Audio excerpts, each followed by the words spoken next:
Hello everyone, welcome to my channel creative area. आज मैं class 12 fashion studies के second chapter का revision video लेके आई हूँ। That is basic pattern development. ये चैप्टर बहुत इंपॉर्टेंट है। थ्योरी पेपर में इसका वेटेज 16 मार्क्स का है।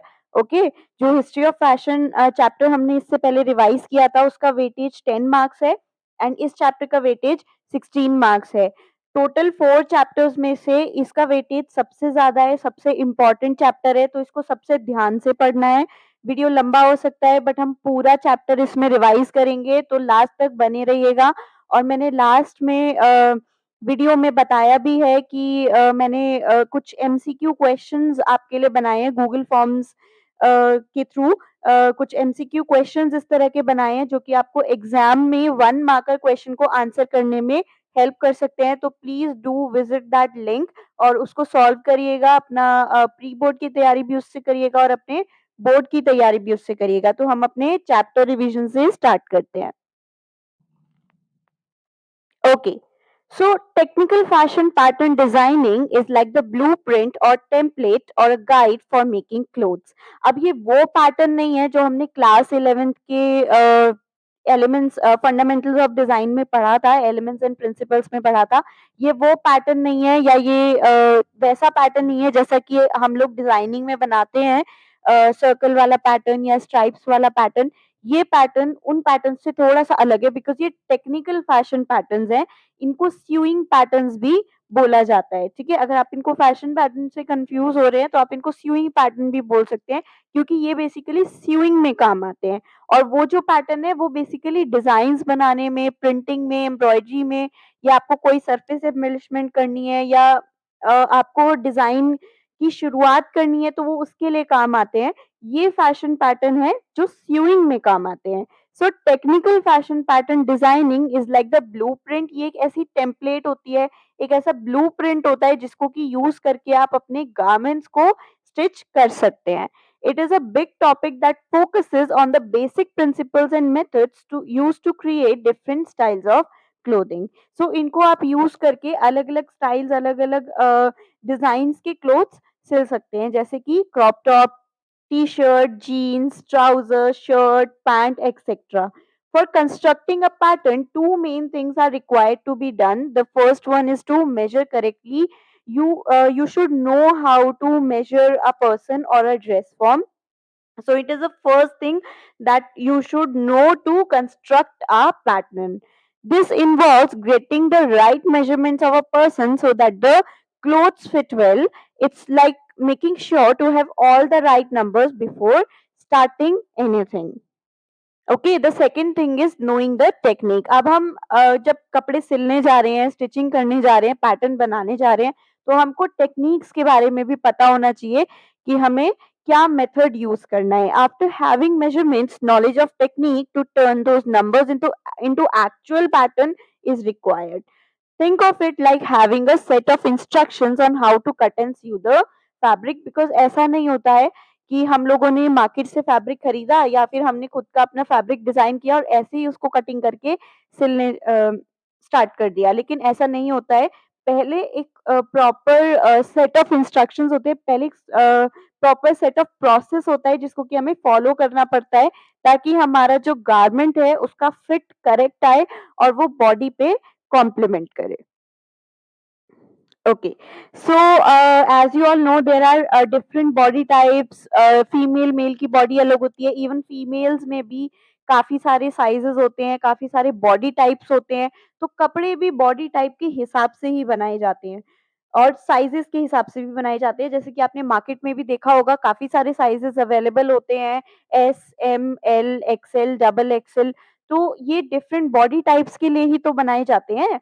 Due to different body shapes, then gender and age, it is almost impossible to find one size fits all solution. एक कपड़ा जो आपको बचपन से लेके बुढ़ापे तक काम आए, ऐसी क्लोथिंग फाइंड करना ऑलमोस्ट इम्पॉसिबल है क्योंकि हमारी बॉडी टाइम के साथ और एज के साथ इवॉल्व होती है।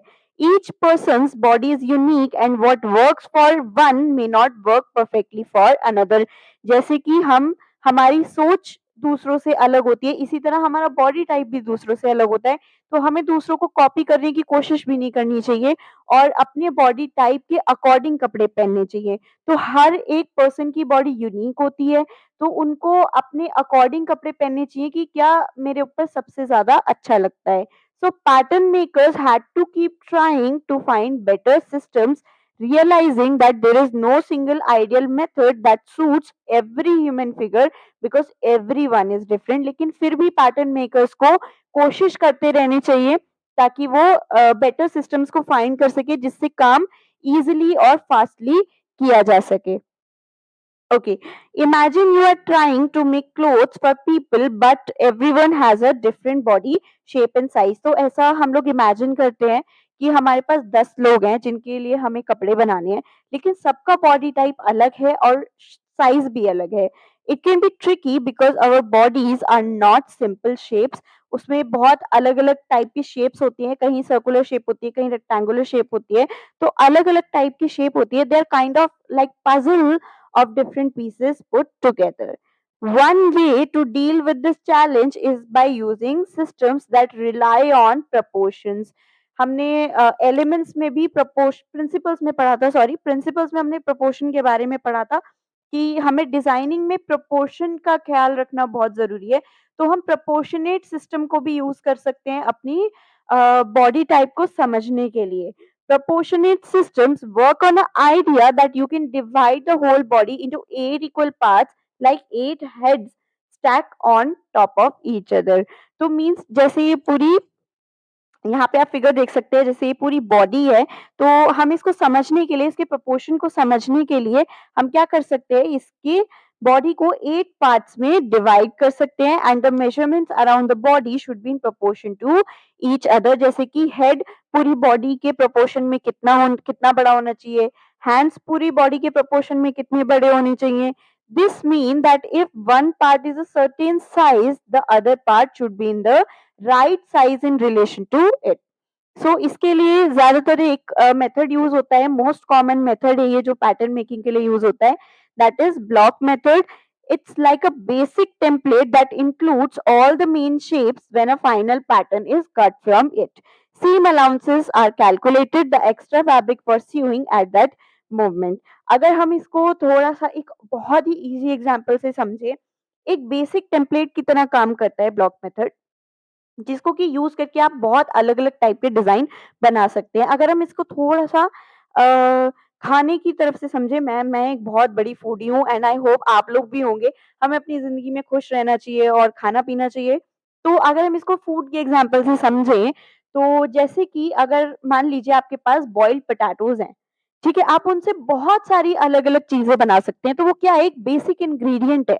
जिसको यूज़ करके आप बहुत अलग-अलग चीज़ें बना सकते हैं, आलू की टिक्की बना सकते हैं, you can make pancakes, you can make paratha, you can make any सब्ज़ी, एनीथिंग दैट यू वांट। तो एक बेसिक इंग्रीडिएंट की तरह वो काम करता है। तो ब्लॉक भी एक बेसिक टेम्पलेट होता है जिसको कि यूज़ करके आप अलग-अलग चीज़ें बना सकते हो।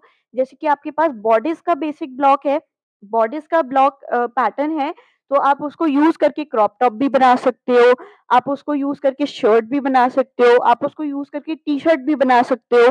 तो एक बेसिक टेम्पलेट की तरह काम करता है। When a final pattern is cut from it, seam allowances are calculated. जो बेसिक ब्लॉक होता है उसमें सीम अलाउंसेस नहीं होते, वो बस एक टेम्पलेट की तरह काम करता है। लेकिन जब हम उससे फाइनल पैटर्न बनाते हैं, जैसे कि हमारे पास बॉडीज़ का पैटर्न है और हमें क्रॉप टॉप बनानी है, तो हमने जब क्रॉप टॉप का पैटर्न बनाया बेसिक ब्लॉक को यूज़ करके, तो उसमें सीम अलाउंसेस कैलकुलेट हो जाती हैं। जैसे कि आपके पास पोटैटोज़ हैं और आपको सब्ज़ी बनानी है, तो जब आप सब्ज़ी बनाने जाएँगे तो उसमें जो नमक होगा, मसाले होंगे, वो आप उसी टाइम कैलकुलेट करेंगे ना कि सब्ज़ी में कितना क्या डलना है। तो इसी तरह से when a final pattern is cut from a basic block, seam allowances are calculated at that moment only. So I hope this is very clear, और अगर कोई भी प्रॉब्लम है तो please comment down below. I will be really happy to solve your doubt. So let's come next. अब आपको ये लग रहा होगा कि अच्छा, सीम अलाउंसेस दे तो देते हैं when final pattern is cut, then seam allowance होता क्या है? तो आपको ये 3 सवाल आपके मन में आ रहे होंगे, what is seam allowance and why is it important to give that allowance? ठीक है, हम उसके बिना भी तो कपड़े सियूँ कर सकते हैं शायद, हमें स्टिच ही तो करना है, हमें क्यों ये गारमेंट में देना ज़रूरी है? ओके, तो सबसे पहले समझ लेते हैं कि सीम क्या होती है। A seam refers to a line where two pieces of fabric are joined together. तो सीम एक ऐसी लाइन होती है, एक ऐसी स्टिचिंग लाइन होती है जहाँ से कि हम स्टिच लगाना स्टार्ट करते हैं या जहाँ पे हम स्टिच लगाते हैं। Seams are crucial for shaping garments and holding them together and providing structure. तो सीम्स बहुत क्रूशियल रोल प्ले करती हैं क्योंकि गारमेंट का शेप हमारी बॉडी शेप के अकॉर्डिंग होना चाहिए। जैसे कि हमारी वेस्ट लाइन अगर पतली है तो हमारा गारमेंट भी पतला होना चाहिए, मीन्स ऐसा ना हो कि वेस्ट से बहुत बड़ा हो रहा है। ठीक है? The choice of seam depends on factors such as the fabric type. आपका फैब्रिक टाइप क्या है? आपका गारमेंट डिज़ाइन क्या है? अगर आपका गारमेंट डिज़ाइन बैगी है, थोड़ा-सा ओवरसाइज़्ड है तो आप थोड़ा ज़्यादा भी फैब्रिक रख सकते हैं या थोड़ा ज़्यादा भी मेजरमेंट्स रख सकते हैं and the desired finish. Seam can be both functional and decorative, contributing to the overall aesthetic and durability of the garment. अब सीम अलाउंस क्या होती है? सीम तो हमने समझ ली कि स्टिच लाइन होती है जहाँ पे हमको स्टिच लगानी होती है, तो वो सीम कहलाती है। सीम अलाउंस क्या होते हैं? Seam allowance is the area between the edge of the fabric and the line of the stitching in a seam. अब इसको मैं थोड़ा-सा आपको डायग्राम के थ्रू समझाती हूँ। फॉर एग्ज़ाम्पल हमारा ये एक पीस ऑफ फैब्रिक है, ठीक है? आप इमेजिन कीजिए ये हमारा पीस ऑफ फैब्रिक है। अब मुझे यहाँ पर स्टिच लगानी है, ठीक है? अब मैं इसकी एज पर तो स्टिच लगाऊँगी नहीं, वो टिकेगा कैसे? ठीक है? तो मुझे उससे थोड़ा-सा दूर हट के स्टिच लगानी होगी। तो अब ये तो हमारी सीम हो गई, क्योंकि हमने अभी-अभी पढ़ा कि जो हमारी लाइन होती है जिस पे हमें स्टिच लगानी होती है, वो उसको हम सीम बोलते हैं, जहाँ से 2 फैब्रिक पीसेस को जॉइन किया जाता है। लेकिन जो फैब्रिक एज यानी फैब्रिक का जो किनारा होता है और सीम के बीच का जो डिस्टेंस है उसको हम सीम अलाउंस कहते हैं और ये देना ज़रूरी होता है ताकि आपके फैब्रिक में अगर आगे कोई अल्टरेशंस करनी हो, मीन्स आपने मान लीजिए वेट कम कर लिया, लूज़ कर लिया, तो अगर आपको टाइट करना है या लूज़ करवाना है, मान लीजिए आपका फैट थोड़ा-सा इंक्रीज़ हो गया है, तो आप उसको आराम से कर सकें। ये ईज़ के लिए भी और आगे की अल्टरेशंस के लिए भी बहुत ज़रूरी होता है। It is a extra fabric beyond the stitching line that allows room for sewing, shaping and finishing a garment. तो आप यहाँ पे फिनिशिंग भी कर सकते हैं। आपने देखा होगा ऐसी ज़िगज़ैग फिनिशिंग होती है on the edge of the fabric ताकि वो फ्रे ना हो यानी कि वो फटे ना जल्दी से। When you sew two pieces of fabric to create a seam, you typically stitch along a specific line. The distance between the stitching line and the raw edge of the fabric is the seam allowance. So this is the seam allowance, the distance between the stitch line and the edge of the fabric.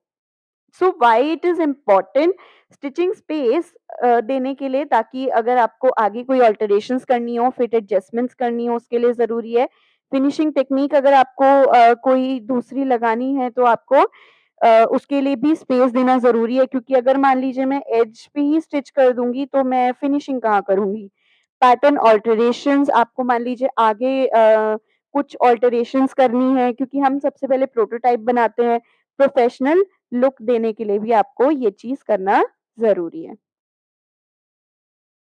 Okay, सो हम आगे बढ़ते हैं और समझते हैं कि pattern making क्या होती है। ये एक बहुत ही इम्पोर्टेंट क्वेश्चन है, डिफाइन पैटर्न मेकिंग, बिकॉज़ ये आपको 1 मार्कर में भी पूछा जा सकता है और किसी दूसरे क्वेश्चन के साथ भी 4 मार्कर में पूछा जा सकता है, जैसे कि define pattern making and it's methods. तो हम समझ लेते हैं कि पैटर्न मेकिंग क्या होता है।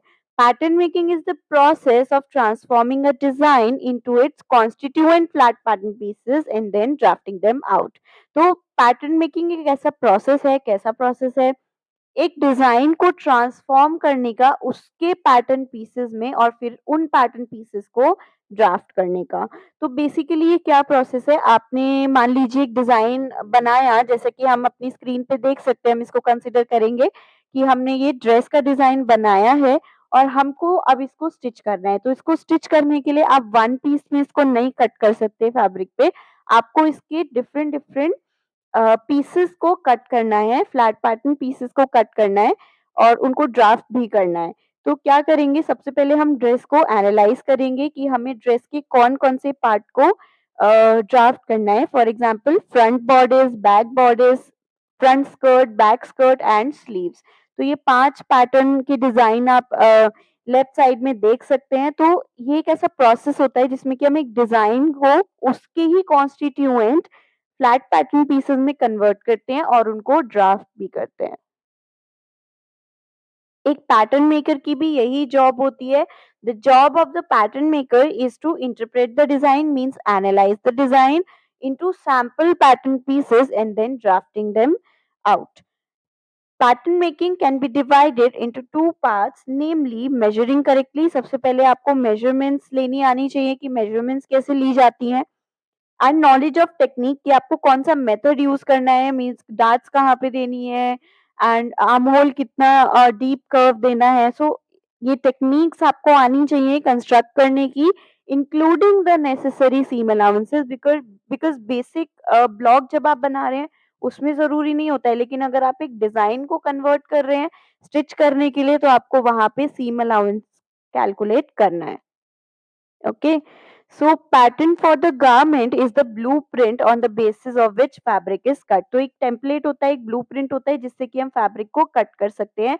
ये इंडस्ट्रीज में जब बहुत ही लार्ज अमाउंट ऑफ मर्चेंडाइज का प्रोडक्शन होता है तो ये उसमें काफी हेल्प करता है, बिकॉज मान लीजिए आपको 50 पीसेस ऑफ टी शर्ट बनानी है और एस एस साइज की यानी स्मॉल साइज की 50 पीसेस ऑफ टी शर्ट्स बनानी है, तो अब आप 50 पैटर्न्स तो नहीं बनाएंगे, आप एक पैटर्न कंस्ट्रक्ट करके रखेंगे और उसी के अकॉर्डिंग सारे फैब्रिक्स कट होते जाएंगे। बिकॉज अगर आप एक एक फैब्रिक पे मार्किंग करके कट करने लगेंगे तो टाइम बहुत ज्यादा कंज्यूम होगा। तो पैटर्न मेकिंग यहाँ बहुत ज्यादा हेल्प करती है। So pattern is the blueprint on the basis of which fabric is cut and same is achieved by two methods. The first one is flat pattern method and the second one is draping method. तो इनको समझ लेते हैं कि ये दोनों क्या होते हैं और क्या डिफरेंस होता है और कौन-सा इंडस्ट्री में सबसे ज़्यादा यूज़ किया जाता है। सो फ्लैट पैटर्न मेथड थोड़ा-सा ईज़ी होता है यूज़ करना, ड्रेपिंग मेथड टफ नहीं होता है बट थोड़ा-सा टाइम कंज्यूमिंग होता है। So flat pattern method is the method wherein body or a dress form measurements are taken. सबसे पहले मेजरमेंट्स ली जाती हैं फॉर डेवलपिंग अ पैटर्न।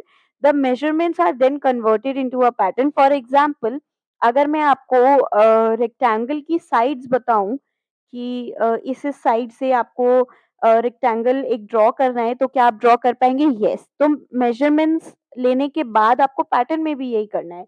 उन मेजरमेंट्स को आपको पैटर्न में कन्वर्ट करना है using the techniques and the methods. It depends on accurate measurements to complete the paper pattern. ये पेपर पे बनता है। Limitless design patterns can be made through manipulating basic block. तो एक बेसिक ब्लॉक बनाया जाता है, ब्लॉक पैटर्न बनाया जाता है और उसको यूज करके आप एंडलेस पैटर्न्स बना सकते हैं। Proportion and balance in the garment should be checked side by side on a dress form. तो जैसे जैसे आप पैटर्न बनाते जाएं उसको side by side dress form पे लगा के भी चेक करते जाएं कि क्या हमारा प्रोपोर्शन करेक्ट है या नहीं। The pattern is traced on the muslin fabric. Pattern बनने के बाद फैब्रिक पे ट्रेस होता है and a prototype. Muslin fabric use होता है सैंपल बनाने के लिए, तो एक सैंपल बनाया जाता है जिसको कि टोल बोलते हैं to test the fit. So flat pattern method is the widely used method. सबसे ज्यादा यही यूज होता है इंडस्ट्रीज में। अब हम समझते हैं ड्रेपिंग मेथड क्या होता है।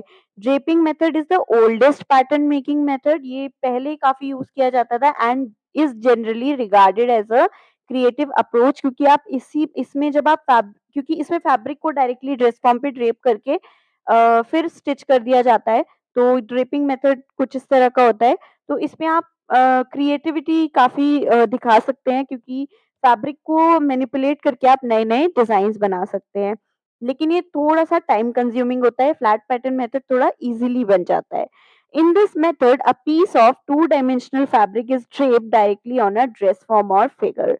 ठीक है? तो इस तरह का मेथड जब आपको इंडिविजुअल ड्रेस बनानी हो किसी एक पर्सन के लिए तो आप यूज़ कर सकते हैं, बहुत अच्छा मेथड है। लेकिन अगर आपको लार्ज अमाउंट ऑफ प्रोडक्शन करना है तो flat pattern method is recommended. The fabric can either follow the natural shape of the object or be creatively arranged in folds to achieve a particular design. The muslin pattern is then transferred onto the paper ताकि हम corrections भी उसमें दे सकें, seam allowances भी दे सकें. The same is converted into a final pattern. तो draping में क्या होता है? ड्रेप किया जाता है, उसके बाद उसको मसलिन का जो ड्रेप होता है उसको पेपर पे कन्वर्ट किया जाता है एंड देन उसमें चेंजेस करके फाइनल पैटर्न बनाया जाता है। तो काफ़ी लंबा और टाइम कंज्यूमिंग प्रोसेस है। हालाँकि फ्लैट पैटर्न में सिर्फ मेजरमेंट्स चाहिए होती हैं और उसके हिसाब से आप मेजरमेंट्स को यूज़ करके अपना जो पैटर्न है वो कंस्ट्रक्ट कर सकते हैं। Okay so some of the terminologies we need to know ताकि हम पैटर्न को अच्छे से कंस्ट्रक्ट कर पाए। अब आप एक बात बताइए कि अब आपको खाना बनाना सीखना है तो आपको कुछ टर्मिनोलॉजीज या कुछ ऐसी चीजें टेक्निक्स आनी चाहिए जिससे कि आप सब चीज इजीली कर पाए। तो सबसे पहले ब्लॉक और स्लोपर ये बेसिक पैटर्न होता है। देन पैटर्न जो ब्लॉक को यूज करके बनाया जाता है। देन सीम अलाउंसेस अभी हमने समझा। मसलिन हमारा टेस्ट फिट के लिए यूज होता है। Grain line, balance, balance mark and dart को हम समझेंगे आगे कि ये क्या होते हैं। Understanding these terminologies is crucial for anyone involved in the garment construction or design. They form the foundation of pattern making, ensuring precision, fit, and the overall quality of the final garment. So, first term is block or sloper. So the block or the sloper is a term given to a basic set of pattern means ये basic pattern होता है ये एक template होता है used to make additional patterns of any style. It refers to paper cutting of basic bodice, skirt, sleeve or any such basic pattern for which all the other designs are developed. तो ये एक ऐसा basic set of pattern होता है जिससे कि additional patterns develop किए जाते हैं जैसे कि basic borders, basic skirt, basic sleeve और any other basic pattern. Imagine you are making a dress for yourself or someone else.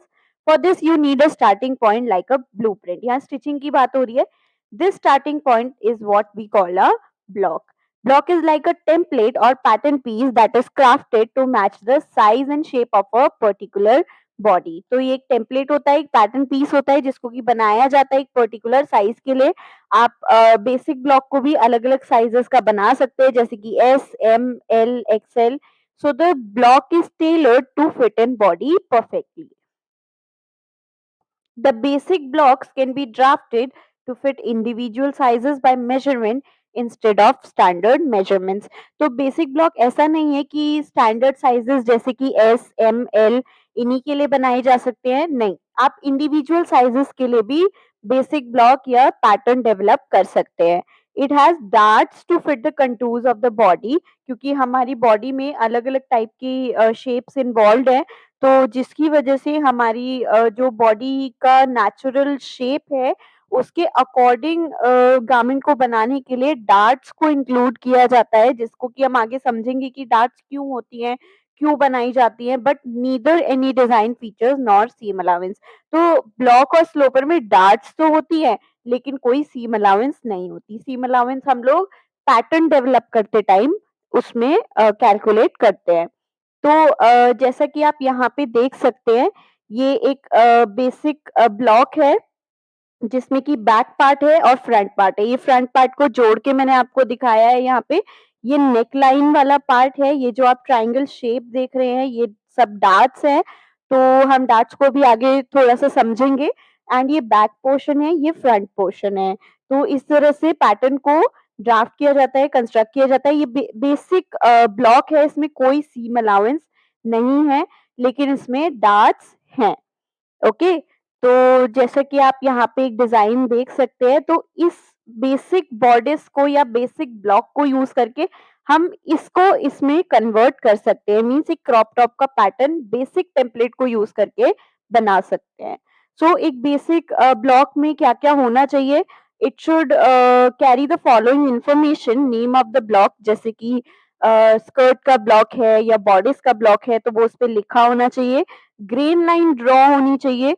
Grain line is a line drawn from end to end on each pattern piece to indicate how the pattern should align with the lengthwise grain of the fabric. Confuse होने की कतई जरूरत नहीं है. हम इसको आगे discuss करेंगे कि ग्रेन लाइन क्या होती है.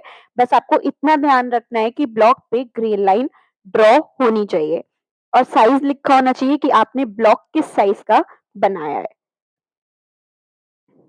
ओके, चलते हैं आगे पैटर्न पर। Pattern is develop from the block that includes all the information needed for the cutting.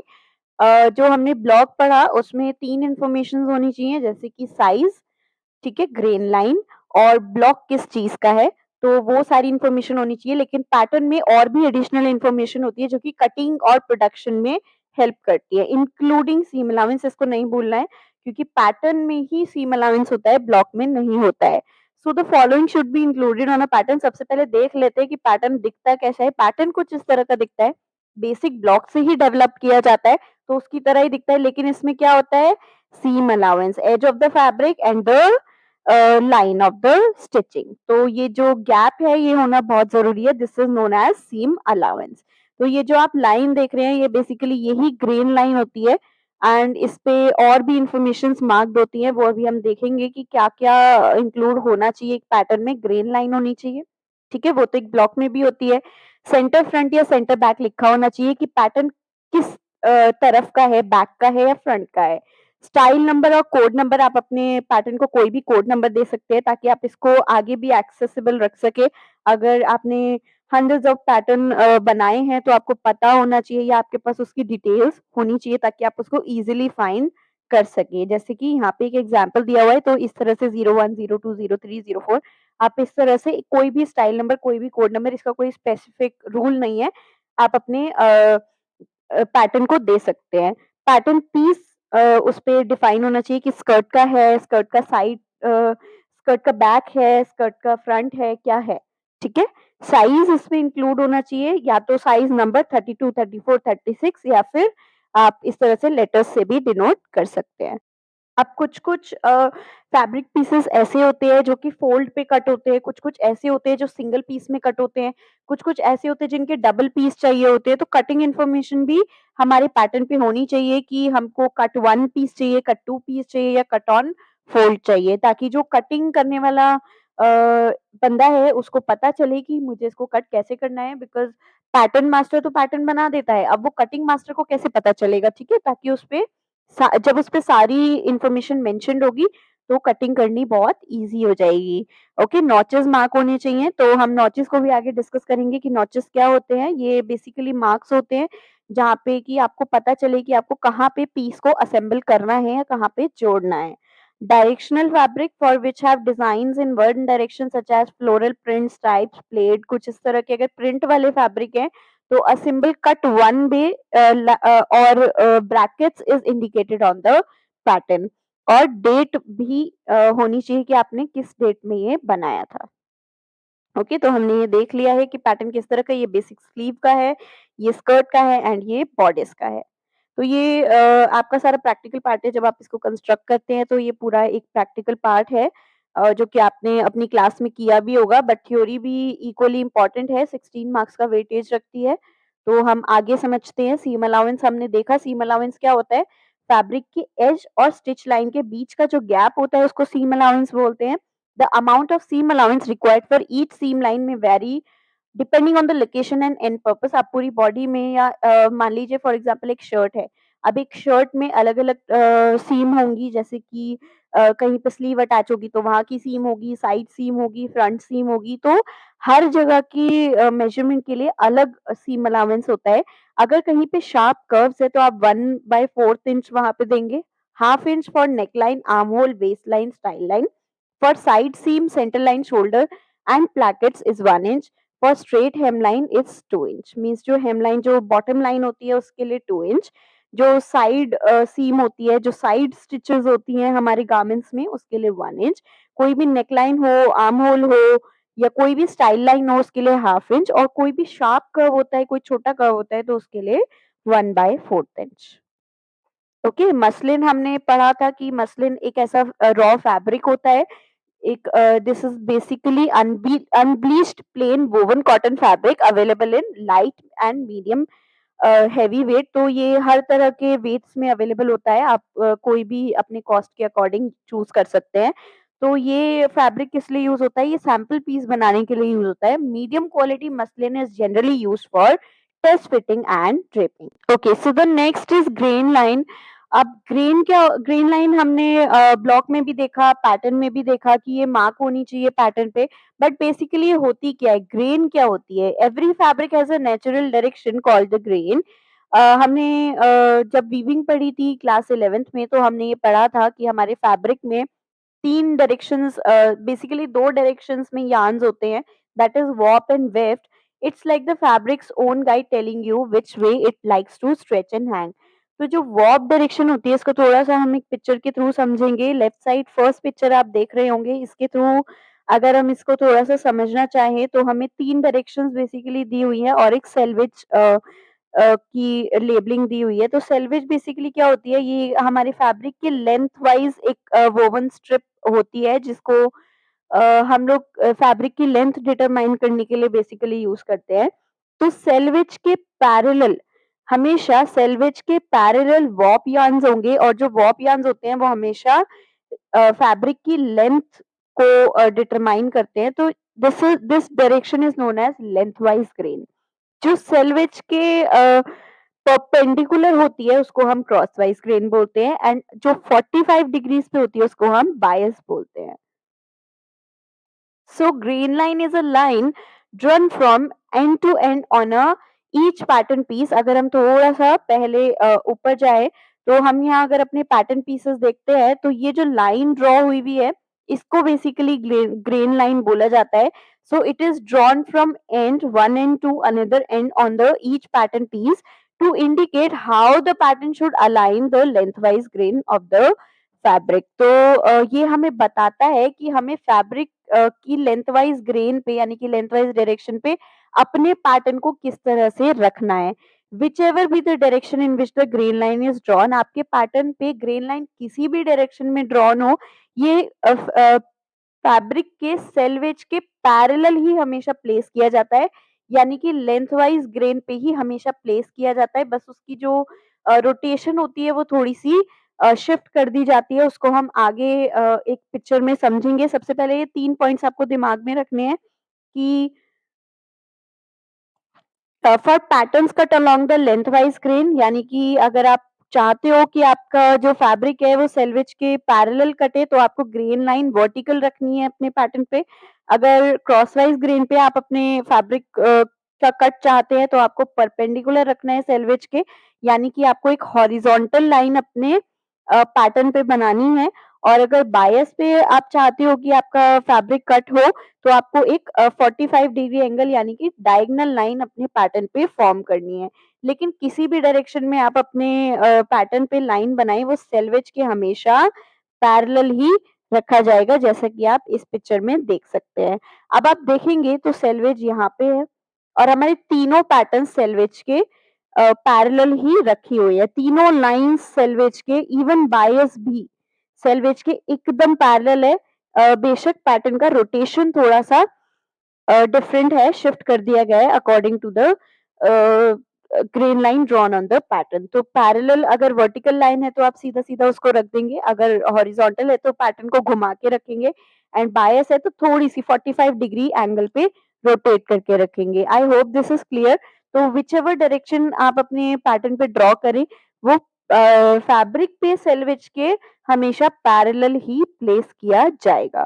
Okay, लेकिन जो कट होगा वो आपकी चॉइस के अकॉर्डिंग ही होगा।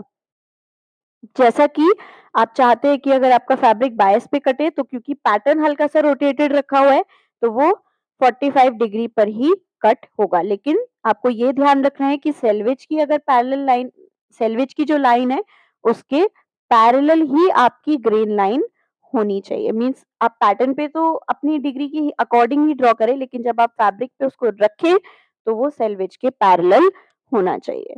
ओके, पैटर्न पे आप लोग कंफ्यूज मत होइए। पैटर्न पे तो आपको इन डायरेक्शंस के अकॉर्डिंग ही, जो फर्स्ट पिक्चर में दिखाई हुई है, इन डायरेक्शंस के अकॉर्डिंग ही आपको ड्रॉ करना है। लेकिन जब आप उसको फैब्रिक पे रखेंगे तो सेल्वेज के पैरेलल रखेंगे। Okay, I hope that was clear. तो अगर कोई भी डाउट है, प्लीज कमेंट डाउन बिलो और मुझसे प्लीज अपने डाउट्स पूछिए। The next one is balance. Balance in fashion refers to how clothes hang and how their proportions look fashion trends often guide what is considered balance, क्योंकि कभी कुछ चीज fashion में होती है, कभी कुछ चीज फैशन में होती है, तो हमेशा ट्रेंड्स ही गाइड करते हैं कि एक पर्टिकुलर बैलेंस क्या होता है। जैसे कि आप यहाँ पे देख सकते हैं, एक लॉन्ग टी शर्ट एक शॉर्ट शॉर्ट स्कर्ट के साथ पेयर की गई है, ये भी एक टाइप का प्रपोर्शन है। When using flat pattern cutting, it can be challenging to accurately judge the right balance until the actual garment is made with the fabric. जब आप पैटर्न बनाते हैं तो ये डिटरमाइन करना बहुत मुश्किल हो जाता है कि इसका प्रोपोर्शन ठीक आएगा या नहीं आएगा, जब तक कि आप उसको एक सैंपल में कन्वर्ट नहीं कर देते। So achieving the right balance is important for clothes to look and feel just right. Now what are balance mark. अब बैलेंस की तो हमने गारमेंट के रेफरेंस में बात की कि प्रोपोर्शन कैसा होना चाहिए in relation to the size, ये हमने फंडामेंटल्स में भी पढ़ा था। लेकिन बैलेंस मार्क्स जो होते हैं वो बेसिकली पैटर्न पे लगाए जाते हैं। क्या होते हैं balance marks? Are the guide points on the edge of pattern pieces. तो पैटर्न पीस के एज पे एज पे ये लगाए जाते हैं। तो ये क्या इंडिकेट करते हैं? They indicate where they should be aligned और मैच दूसरे पैटर्न के साथ। यानी कि अगर ये एक नेक बैंड का पैटर्न है तो ये जो बॉडिस है उसके साथ ये कैसे मैच होना चाहिए। These marks are particularly important when joining edges of different shape, क्योंकि जैसा कि हमने पहले पढ़ा था कि एक डिजाइन में आप सिंगल कट नहीं कर सकते, आपको अलग अलग पैटर्न पीसेस को बनाना पड़ेगा। जैसे कि स्लीव्स का अलग, अगर आप शर्ट बना रहे हैं तो कॉलर का अलग बनेगा, ठीक है? आपका बॉडीज का अलग बनेगा। तो बैलेंस मार्क हमें ये बताने में हेल्प करते हैं कि ये जो पर्टिकुलर पैटर्न पीस है ये कहाँ पे अटैच करना है, दूसरे फैब्रिक पे या दूसरे पैटर्न के साथ कैसे अलाइन करना है। In pattern cutting, the short pencil marks are created at the edge of the paper and copied through all stages to the final pattern. On pre-made pattern, जो कि पहले से प्रिंटेड पैटर्न्स होते हैं जो कि आप मार्केट से भी खरीद सकते हैं, तो उस पे बैलेंस मार्क्स इस तरह से रिप्रेजेंट किए जाते हैं छोटे-छोटे कट्स से। ये जो ट्रायंगल कट्स होते हैं इनको हम नॉचेस भी बोल देते हैं, ठीक है? इनको नॉचेस भी बोला जाता है। लेकिन अगर आप खुद से पैटर्न कंस्ट्रक्ट कर रहे हैं तो आप शॉर्ट पेंसिल मार्क्स या शॉर्ट पेंसिल लाइन्स भी बनाते हैं, तो वो भी बैलेंस मार्क कंसिडर किए जाते हैं। The next is dart. अब ये बहुत ही इम्पोर्टेंट होता है क्योंकि ये बेसिकली हमारी गारमेंट की शेप को एनहांस करता है, गारमेंट के लुक को एनहांस करता है, गारमेंट के फिट को भी एनहांस करता है। So dart is a wedge shape और ट्रायंगुलर शेप। ये जो आप देख रहे हैं इस तरह का एक ट्रायंगुलर शेप होता है, ओके? जहाँ मेरा माउस का कर्सर घूम रहा है पैटर्न पे, ये ट्रायंगुलर शेप की एक मार्किंग होती है on the pattern that controls the fit of the garment. अब हमारी बॉडी में कुछ हाई पॉइंट्स भी होते हैं, कुछ लो पॉइंट्स भी होते हैं। तो कभी-कभी ऐसा होता है कि फैब्रिक में झोल ना आए उसके लिए डार्ट्स को लगाया जाता है। सो डार्ट की भी कुछ चीज़ें होती हैं, कुछ टर्मिनोलॉजीज़ होती है जो कि हमें जाननी ज़रूरी है। Dart legs, the two sides of the triangular shape. जो ट्रायंगल शेप की 2 साइड होती है वो डार्ट की लेग होती है and it should B of the same length. Dart point, जिस पॉइंट पे डार्ट एंड होती है उसको डार्ट पॉइंट बोलते हैं। Dart intake, it is the amount of separation, means ये जो डार्ट लेग्स के बीच का डिस्टेंस होता है उसको बेसिकली डार्ट इनटेक बोलते हैं। And apex is the highest point on the bust. जो डार्ट होती है वो एपेक्स से थोड़ी सी पहले ही स्टिच होके खत्म हो जाती है। एपेक्स उससे थोड़ा सा ऊपर वाला पॉइंट होता है। It is the highest point on the bust और the chest. Darts radiate from the highest point of a mount on a body. These mounts are generally rounded. ठीक है? तो ऐसा नहीं है कि ये सिर्फ लेडीज के गारमेंट में लगाई जाती है, मेंस के गारमेंट में भी होती है, बट मेंस के गारमेंट में ज्यादातर ये बैक पे होती है, फ्रंट पार्ट पे नहीं होती है, शोल्डर्स के बिलो होती है, okay? If the darts on front bodies are stitched till the apex, they would create a point on the apex and strain the garment. तो जो बेसिकली डार्ट होती है वो एपेक्स यानी कि जो हाईएस्ट पॉइंट होता है उससे थोड़ी सी पहले ही स्टिच होके एंड कर दी जाती है। जैसे कि फॉर एग्जांपल ये हमारा एपेक्स है, ठीक है? जैसा कि आप देख सकते हैं यहाँ पे लेबल्ड है, ये हमारा एपेक्स है। तो जो डार्ट होगी वो उससे थोड़ी सी ही मीन्स यहाँ से यहाँ पर ही स्टिच होके खत्म हो जाएगी, एपेक्स तक उसको नहीं ले जाना चाहिए बिकॉज़ अगर अगर हम एपेक्स तक उसको ले गए, एपेक्स तक अगर हमने स्टिच कर दिया, तो वो गारमेंट पे एक बबल क्रिएट कर देगी और जो कि देखने में भी गंदा लगता है और गारमेंट को भी वो स्ट्रेन कर देगा। The body is rounded and not pointed, hence to avoid these strains or pulls on the garment, darts need to be finished away from the apex. सो आगे हम डार्ट मैनिपुलेशन भी पढ़ेंगे बट बेसिकली दो type की dart patterns होते हैं। Single dart pattern means एक ही dart में आप सारा सप्रेशन ले लें या फिर एक जगह सप्रेशन को लेने के बजाय आप दो जगह उसको डिवाइड कर दें तो वो टू डार्ट पैटर्न बन जाता है। आप जैसा कि देख सकते हैं यहाँ पे एरिया बड़ा है लेकिन यहाँ पे छोटा है, क्यों? क्योंकि यहाँ पे उसी अमाउंट ऑफ एरिया को दो डार्ट्स में शिफ्ट कर दिया गया है जबकि यहाँ पे सिंगल डार्ट ली गई है। So in a single dart, the dart ends away half inch half inch away from the apex. Apex से हाफ इंच पहले ही डार्ट स्टिच होके खत्म हो जाती है। लेकिन टू डार्ट में waist dart is 3-4 inch to 1 inch away from the worst point. जो वेस्ट लाइन, ये वेस्ट लाइन होती है पैटर्न की, आपने बनाया होगा बेसिक ब्लॉक पैटर्न तो आपको पता होगा ये वेस्ट लाइन होती है पैटर्न की। तो जो वेस्ट वाली डार्ट होती है वो 3/4 इंच से लेकर 1 इंच तक भी आप पहले उसको स्टिच करके छोड़ सकते हैं and the other dart is 3/4 inch to half inch away from the okay. So the next is symbols and abbreviations. तो इस तरह के कुछ एब्रिविएशंस हैं जो पैटर्न में मार्किंग करने में भी हेल्प करते हैं। तो आप बेसिकली इनको देख सकते हैं, 1 मार्क का क्वेश्चन में ही आएंगी, ये कभी भी 4 मार्क का क्वेश्चन में आ ही नहीं सकती। ओके, 1 मार्क का क्वेश्चन ही ज्यादातर इनमें से लगता है कि क्या एब्रिविएशन यूज करी जाती है सेंटर फ्रंट को मार्क करने के लिए, क्या सिंबल है बटन होल का। तो आप इनको ध्यान से देख के और इनको याद कर सकते हैं, बहुत ही इजी है। आर्म होल का AH, वेस्ट लाइन का WL, फ्रंट का F, बी का बैक एंड सॉरी बैक का B, centre front CF, centre back CV, side seam SS, neckline NL, shoulder SH, grain line the lines denoted here. तो इस तरह की symbols और abbreviations आप याद कर सकते हैं। ये मोस्टली 1 मार्क का क्वेश्चन में ही यूज होती है। The next come is measurement. ये चैप्टर का बहुत ही इम्पोर्टेंट पार्ट है। ओके, तो इसमें हम जानेंगे कि बॉडी के अलग अलग पार्ट की मेजरमेंट कैसे ली जाती है। सबसे पहले हम एक ड्रेस फॉर्म को समझ लेते हैं। ओके, ये ह्यूमन टॉर्सो का एग्जैक्ट डुप्लीकेशन होता है, तो अलग अलग साइजेस में आता है ये भी। तो हम इसको समझ लेते हैं कि कौन से पार्ट को क्या बोलते हैं।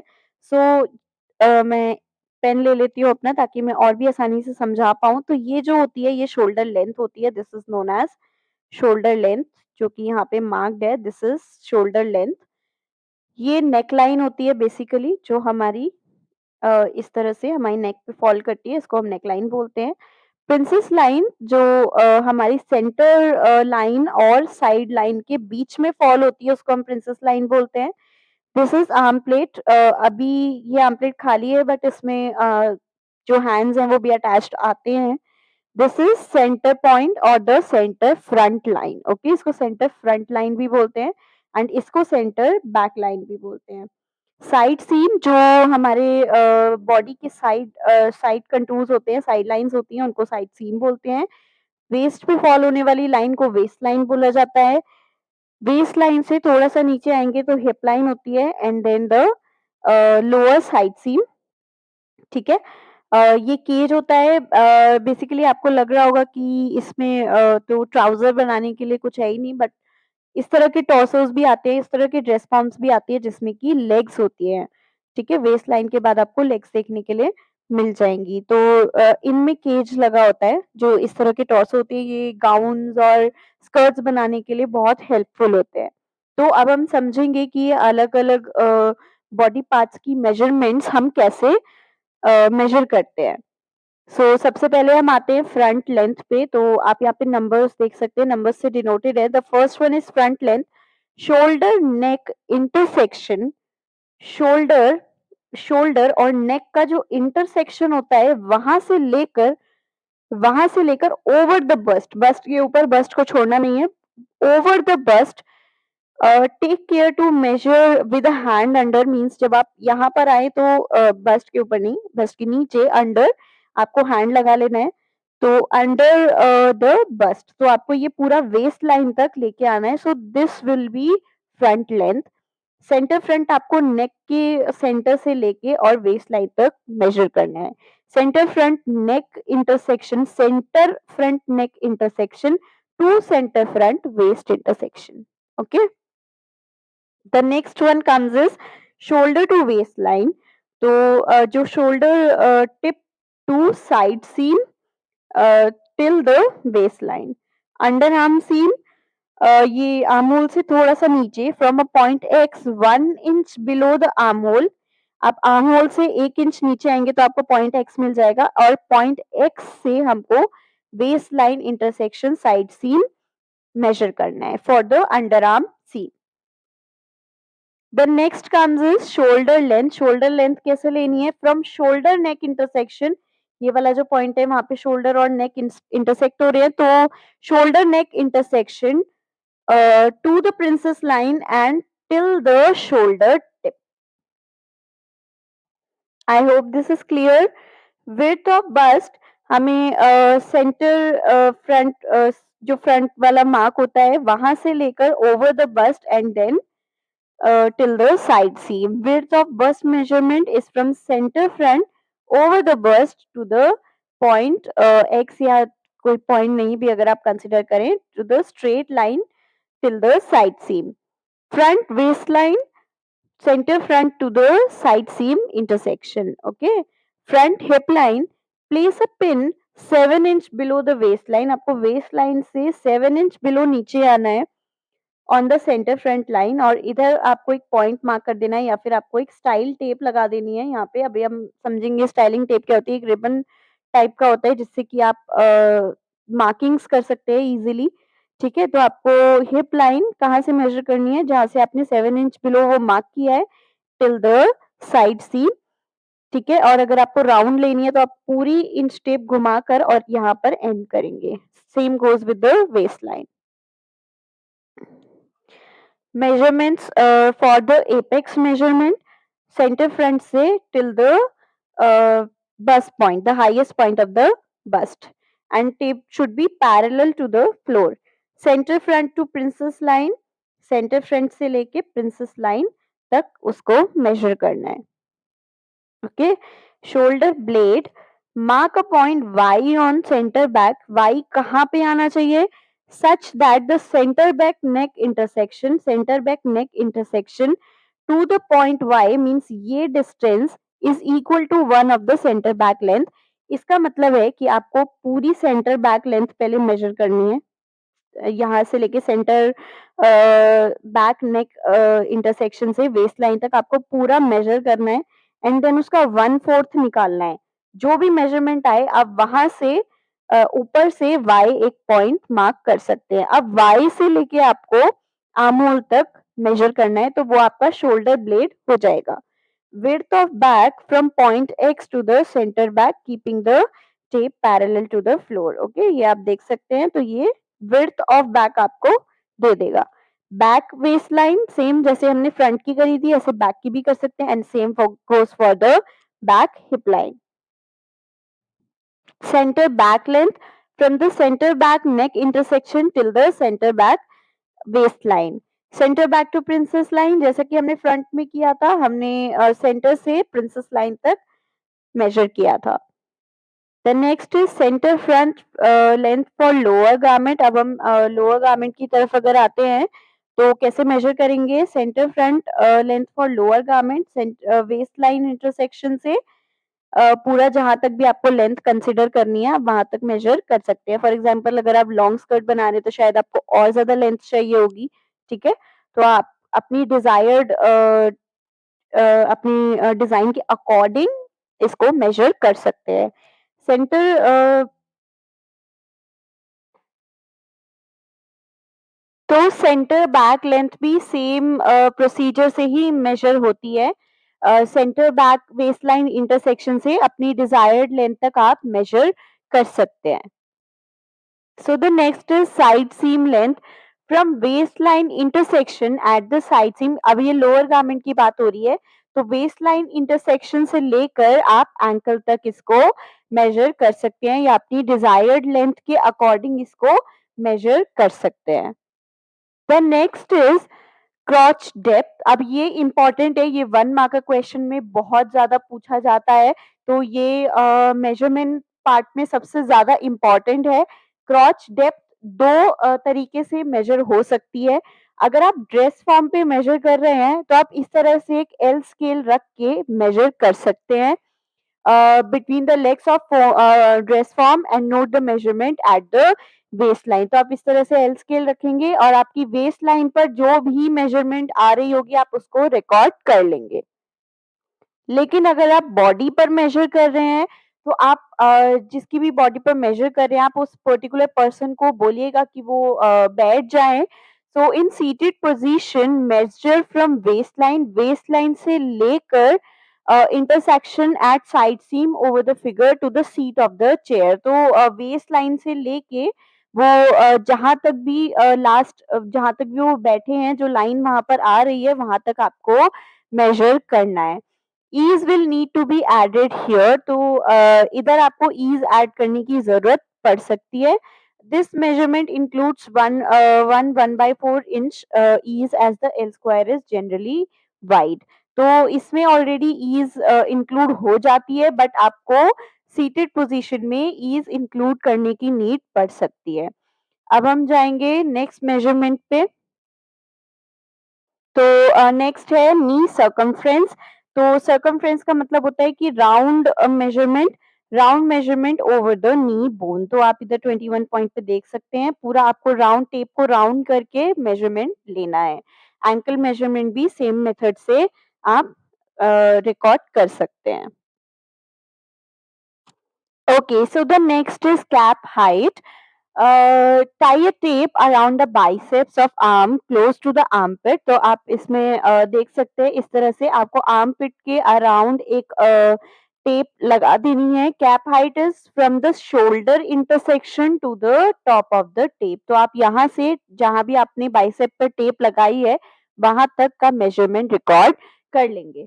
नेक्स्ट इज स्लीव लेंथ, जैसे कि आप नंबर 24 में देख सकते हैं, from shoulder intersection over the bent. आपको ये मेजरमेंट किस तरह से लेना है कि आपको अगर आप किसी पर्सन की बॉडी पर मेजरमेंट ले रहे हैं तो आपको हैंड जो है वो बेंट रखना है, क्योंकि हमें मेजरमेंट उसी अकॉर्डिंग लेना है कि हमें बॉडी में मूवमेंट भी करना है। अगर आप सीधी सीधी मेजरमेंट ले लेंगे तो वो मूवमेंट के लिए इजी नहीं होगी। तो आपको पर्सन की या ड्रेस फॉर्म की आर्म को बेंट रखना है।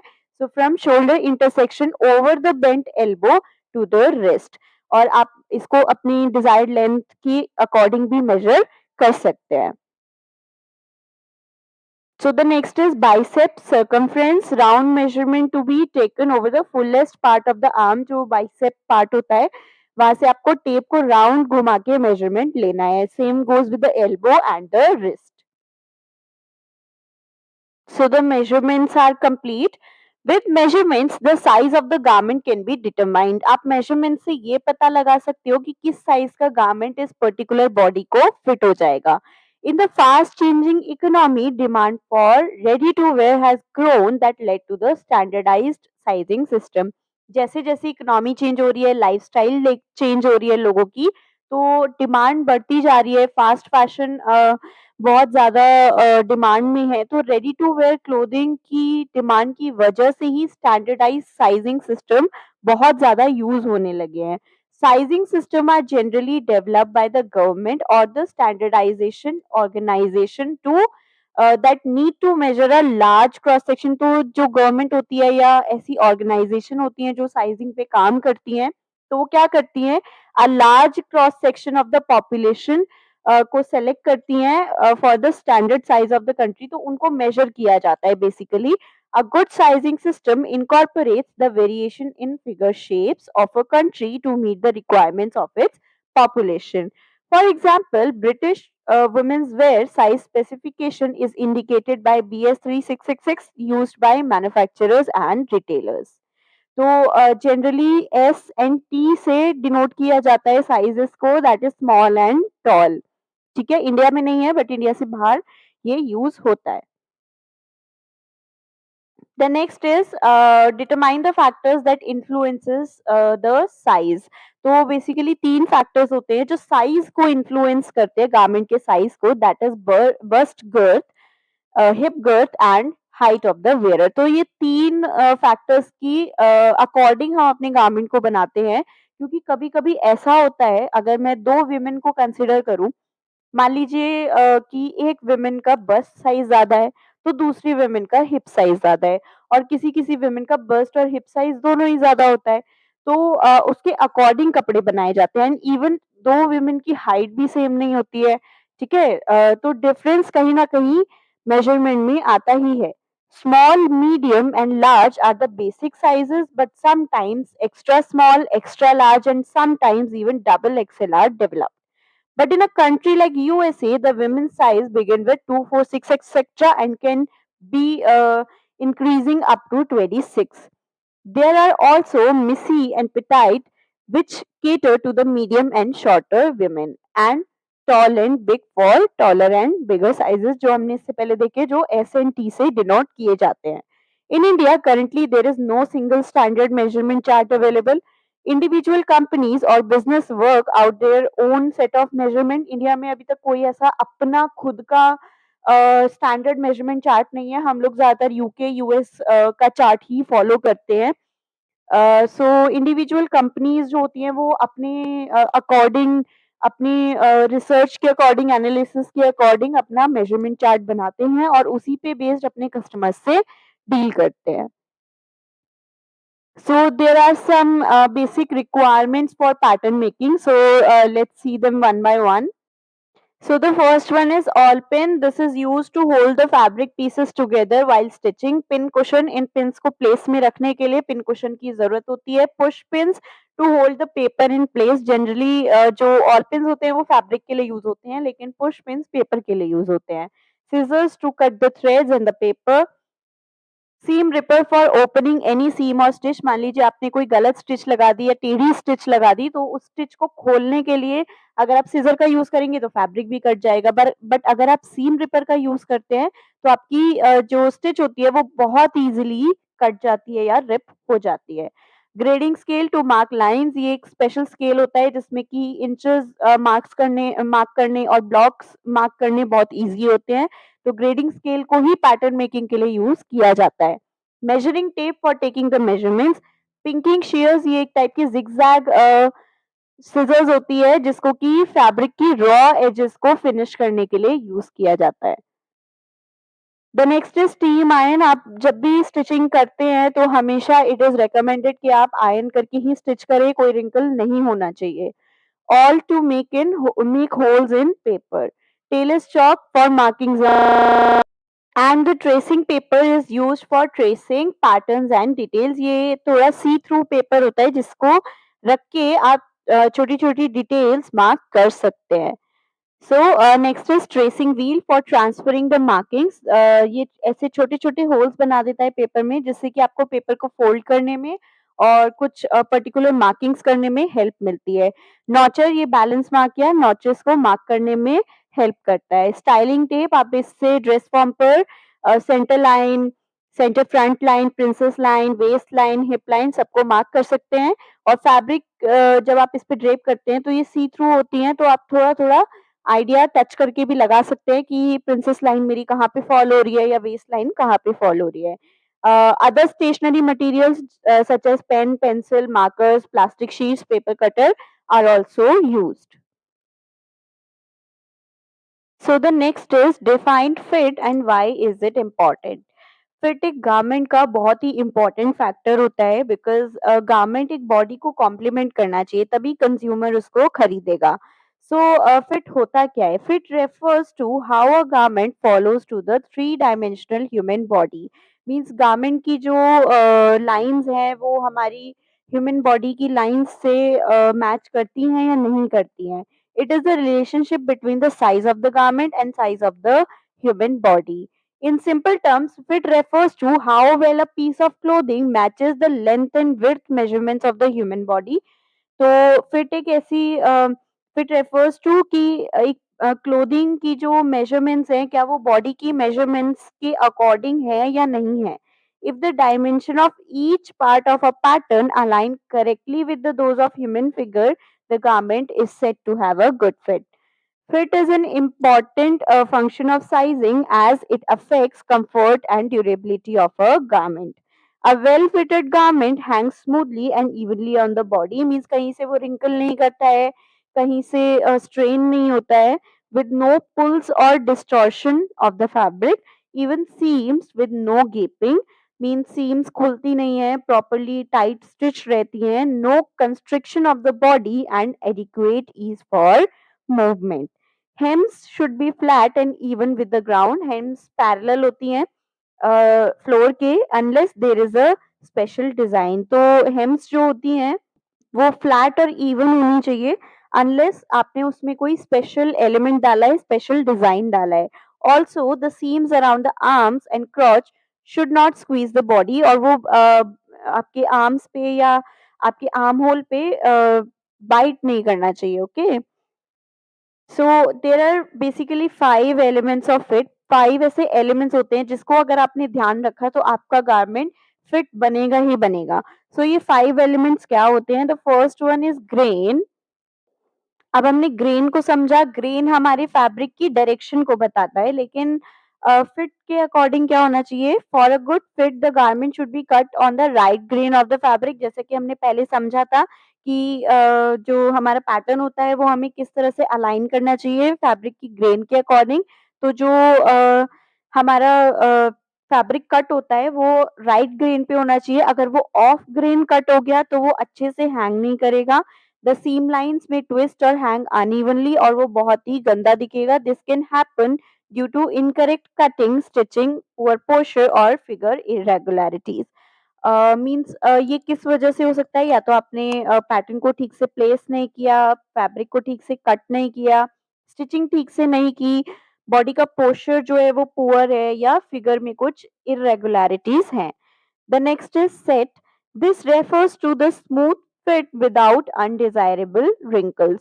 Wrinkles caused by a poor fit cannot be ironed out. Means अगर आपकी फिटिंग में ही प्रॉब्लम है तो कुछ गैदर्स और कुछ रिंकल्स बनने लग जाएंगे आपके गारमेंट में, जो कि बिल्कुल भी अच्छे नहीं दिखते हैं।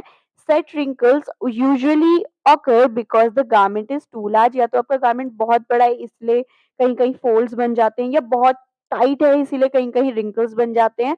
तो ऐसा नहीं होना चाहिए, ठीक है? एक स्मूथ फिट के लिए आपको जो कटिंग है, जो मेजरमेंट्स हैं वो करेक्ट रखनी ज़रूरी है।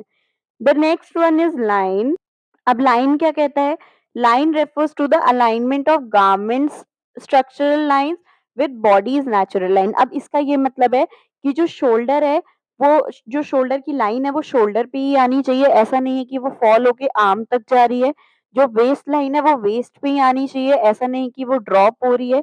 सो जो बस्ट लाइन है वो बस्ट पे ही आनी चाहिए। तो इस तरह से जो गारमेंट की स्ट्रक्चरल लाइन्स है वो आपकी नेचुरल बॉडी लाइन्स के साथ मैच होनी चाहिए। Side seam should hang perpendicular to the floor. Hem जो होती है वो पैरेलल होती है, साइड सीम परपेंडिकुलर होती है। Centre front end centre back should align with the bodies front and back centres. ऐसा ना हो कि वो अवे जा रही है, ठीक है? सेंटर में ही होनी चाहिए। Darts and seams should visually appear as straight lines. जो भी आप डार्ट सिलें या सीम्स को स्टिच करें वो स्ट्रेट लाइन की तरह दिखनी चाहिए, या फिर हमारी बॉडी की नेचुरल लाइन को फॉलो करती हुई दिखनी चाहिए। पुअर डिजाइन और construction as well as figure irregularities can cause the garment to be out of line. The next is balance. Balance को हमने पहले भी टर्मिनोलॉजीज में पढ़ा था। बैलेंस रेफर्स टू कि हमारे गारमेंट्स का प्रोपोर्शन ठीक होना चाहिए। So when the garment is balanced it is in equilibrium. Balance in a garment means it's evenly symmetrical when viewed from the front, back, or the side. A balanced skirt aligns with the center of the wearer's leg without touching the front or back hemline. It involves the garments grain and line. Means इसमें garment की grain और line का भी काफी role होता है कि balance में ये भी होना जरूरी है कि लाइन एक तो ठीक हो, आपकी गारमेंट की स्ट्रक्चरल लाइन और आपकी बॉडी की नेचुरल लाइन्स एक दूसरे को कॉम्प्लीमेंट करनी चाहिए और गारमेंट जो है वो ऑफ ग्रेन नहीं होना चाहिए, क्योंकि अगर वो ऑफ ग्रेन हुआ तो ऑब्वियसली वो अपनी लाइन से शिफ्ट हो जाएगा। If it's cut off grain, it hangs unevenly. If the garment's line does not follow the body's line, it appears imbalanced. तो ये किस वजह से होता है? पुअर पोस्चर और lack of symmetry in the wearer's body can also cause an imbalanced fall of the garment. अगर body में ही कुछ ऐसी इरेगुलरिटीज हैं तो उसकी वजह से भी गारमेंट जो है वो इम्बैलेंस्ड दिख सकता है। So the last one is ease. Garment में ईज होना बहुत जरूरी है। जैसे कि हमने सीम अलाउंस पढ़ा था, सीम अलाउंस में क्या था कि गारमेंट सॉरी जो फैब्रिक पीस है उसकी स्टिच लाइन और रॉ एज के बीच का डिस्टेंस होता है। लेकिन ईज क्या होती है?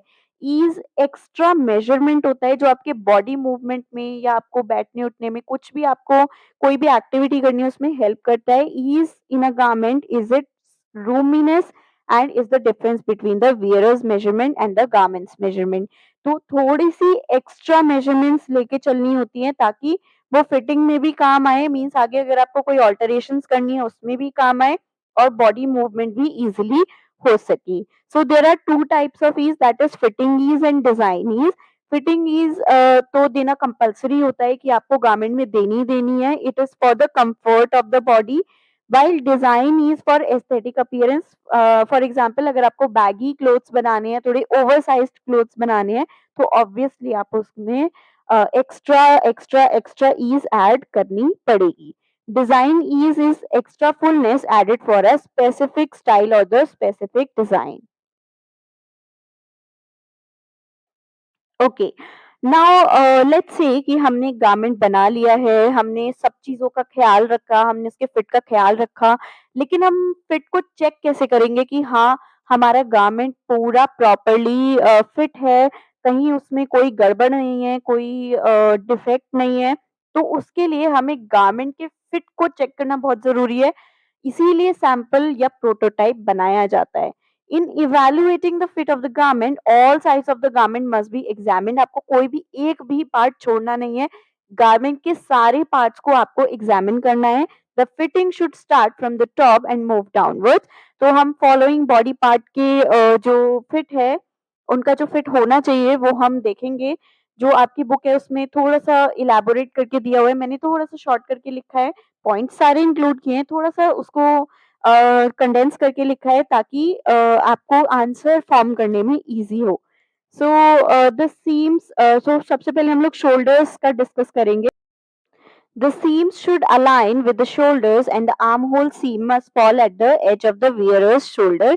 इसको हम एक पिक्चर के थ्रू समझेंगे। जैसा कि आप देख सकते हैं जो शोल्डर गारमेंट की जो शोल्डर लाइन है वो शोल्डर पे ही फॉल होनी चाहिए। ऐसा ना हो कि वो आर्म तक जा रही है और आर्म होल भी आपके आर्म स्काई से मैच करना चाहिए। आर्म स्काई को हम अलग से पढ़ेंगे, अभी हम शोल्डर्स की बात करते हैं।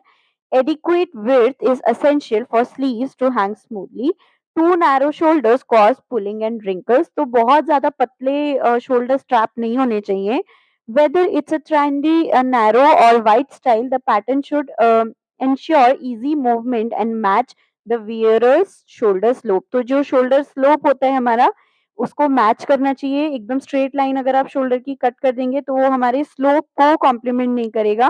तो आपको शोल्डर्स को इसी तरह से कट करना है कि वो हमारी स्लोप को कॉम्प्लीमेंट करे।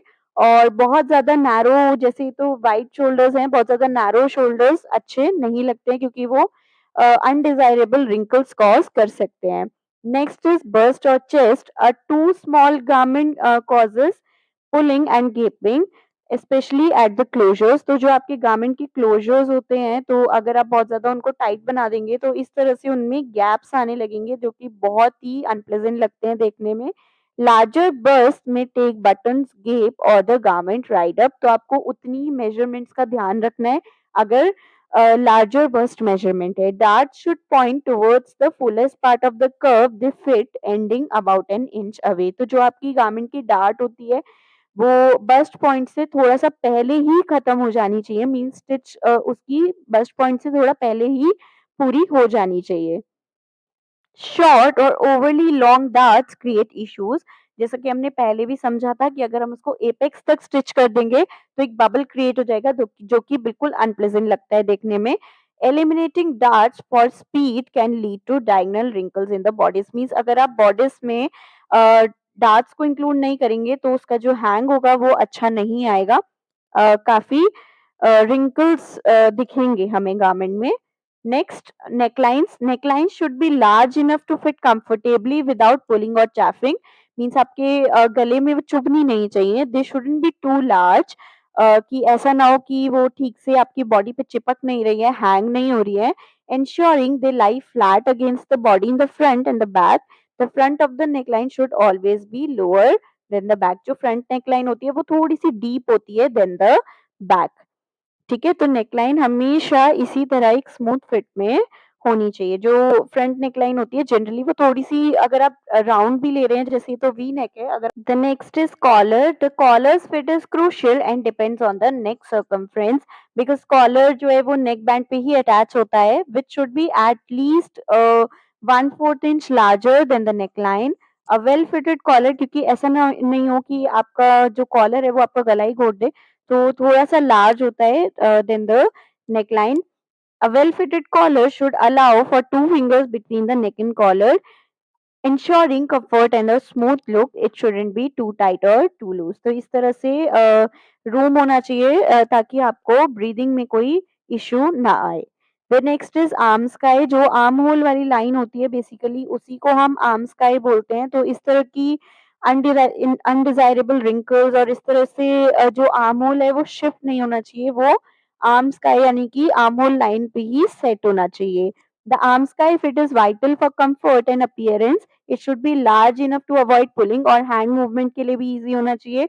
The base should be close to the armpit, about an inch below. बिल्कुल armpit पे अगर आप उसको stitch कर देंगे तो वो आपके armpit पे काटने लगेगा. About an inch below आपको उसको finish कर देना है.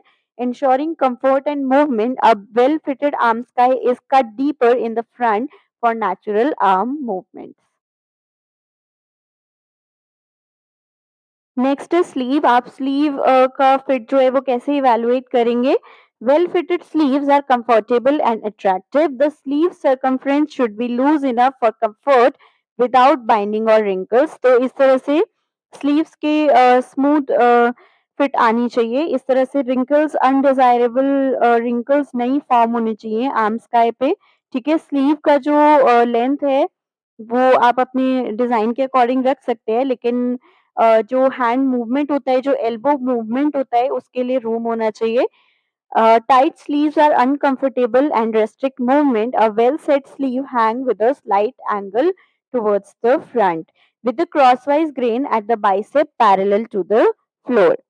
Next is waistline. Comfortable waistlines are essential. They should allow for breathing expansion after eating. Means आपको इतना ease लेके चलना है कि अगर आप बैठे हैं या आफ्टर ईटिंग भी आपका जो स्टमक होता है वो थोड़ा एक्सपैंड करता है, तो इतना ईज होना चाहिए कि आपका गारमेंट टियर ना हो जाए.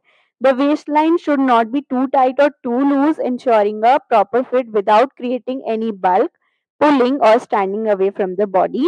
A jacket should be big enough at the waist so that a person can sit even when it is buttoned. एक जैकेट में इतना ईज होना चाहिए कि अगर एक पर्सन बैठा भी है तो जैकेट उसको बहुत ज्यादा टाइट ना लगे. ठीक है, तो इस तरह से फिट होना चाहिए waist line.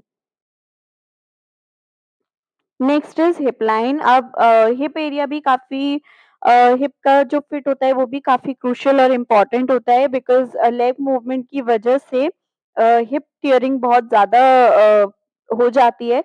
So a well fitted hip area is crucial for skirts and trousers. Adequate room ensures a smooth fit without pulling or wrinkling. Pockets or vents opening up may indicate tightness. अगर आपने मान लीजिए कोई trouser पहनी है और उसमें pockets हैं, अगर आपकी पॉकेट्स पहनने के बाद ऐसे ओपन अप हो जा रही है, इसका मतलब जो आपने जीन्स या कोई भी ट्राउज़र पहना है वो काफ़ी टाइट है. Proper hip fit is key for overall garment comfort and appearance. Okay, so now we come up to crotch और सीट. अब क्रॉच एरिया क्या होता है और इसको कैसे इवैल्यूएट करते हैं?